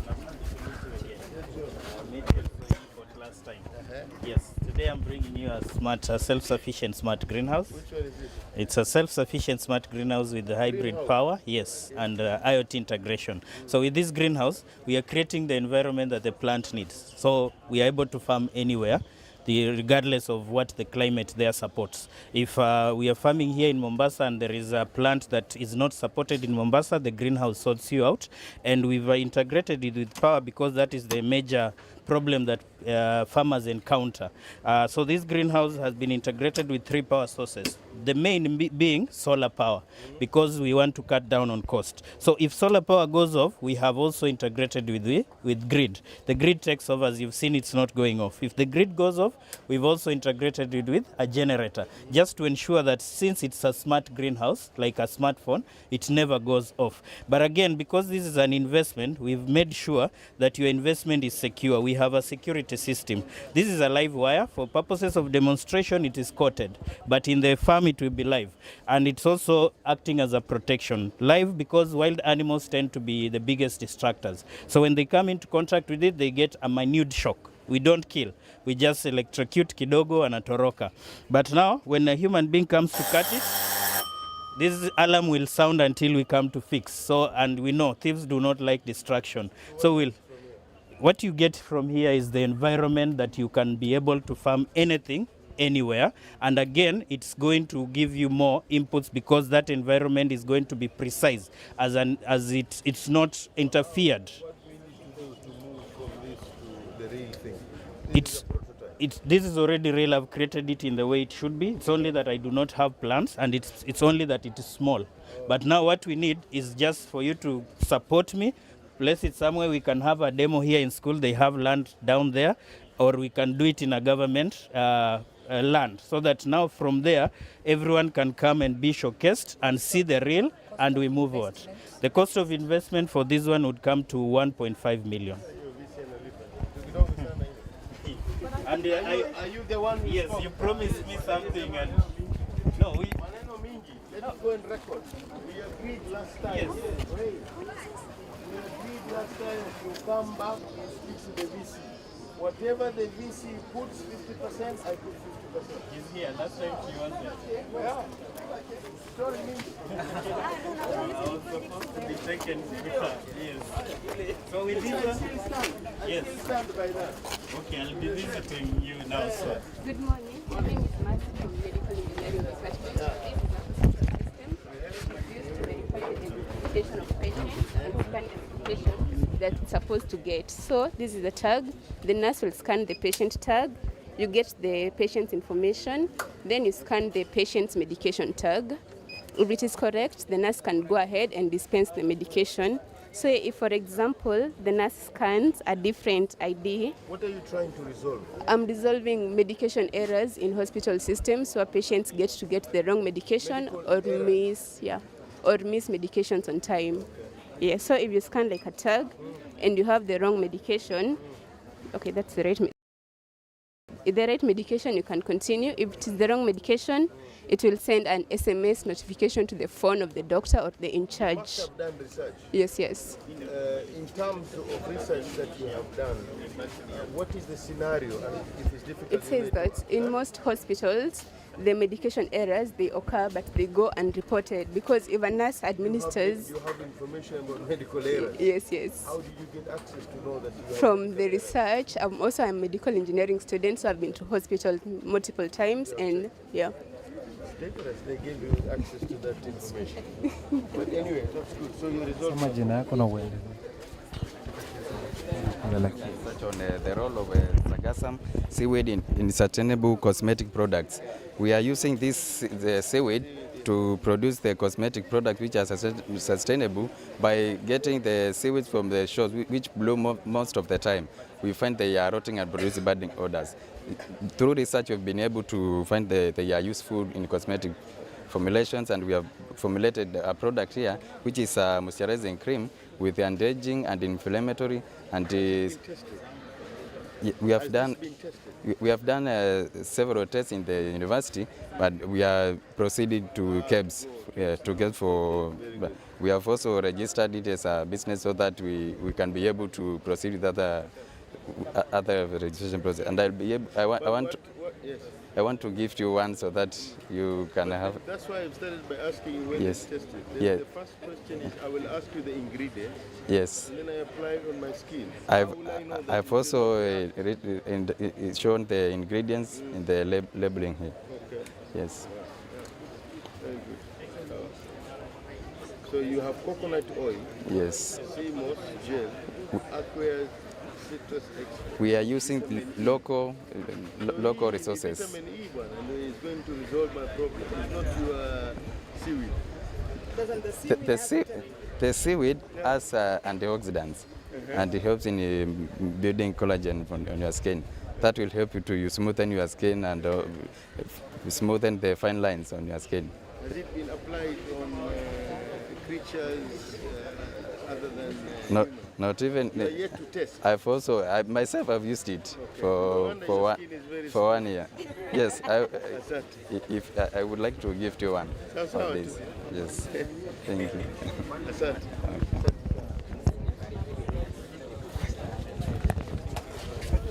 My research, I am working on using AI to sort some of the fisheries issues along the coast. So mainly the artisanal fisheries rely on the manual systems. So we are working on using AI to eliminate consistency, to reduce human error, and to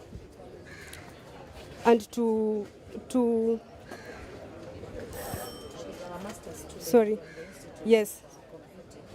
Mm. Yes. Yes. My name is Grasha Michelle Simeyu, and I'm bringing AI to the beauty industry. Yes, so this AI, I'm integrating it with the web app that I created during my undergrad, where people can book for services, be it makeup, be it hairdressing. So this normally touches on the women. So maybe there's a time you don't want to come to the physical salon. You have to now book online and get the services online to your convenience at your doorstep from a service provider. You don't have to own a physical salon, because at this economy level, things are very expensive.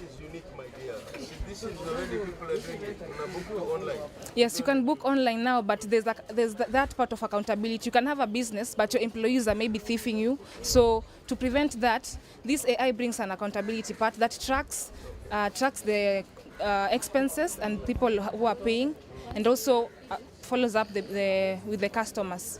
Yes.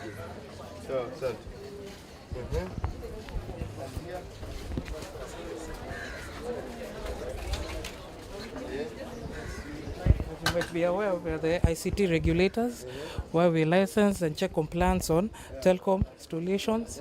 We also do on broadcast, postal and courier. Yes, but our main link to this event today, we wanted to showcase the sandbox system, where we have a tool where we've met the innovators there.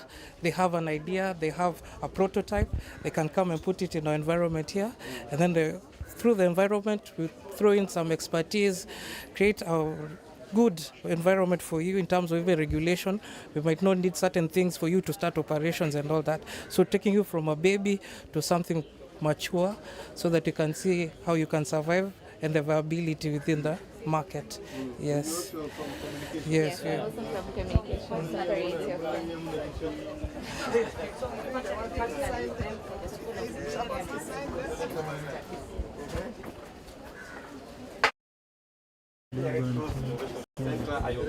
Yes. So these are parts of some of the machines and products that we support youths in making different, from engineering to textile to fashion.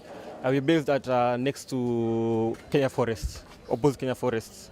Yes, but yeah, Mombasa. So these are some of the products we support. So some like this is it's a flood detector. Okay. We use it. Yeah. So as records we have what we call an EOC, Emergency Operations Center, where we are able to send signals of where the river gauges are. Because currently people are doing manually, but now because of these machines we're able to do it automatic. It's because we have dashboard. Then also support in education. These are microscopes that support in schools, because most schools have either light microscope, and with this you're able to project in a class of 60. They can just use one because it's all projected in a screen or in a projector. Yeah. So and these are some of the products our youth are able to make. These are made from recycled masks. Those COVID masks that have expired, so we repurpose them into different products. Yeah. Are you linked with the hub? Yes. Yes. Yes. It does natural. Yeah.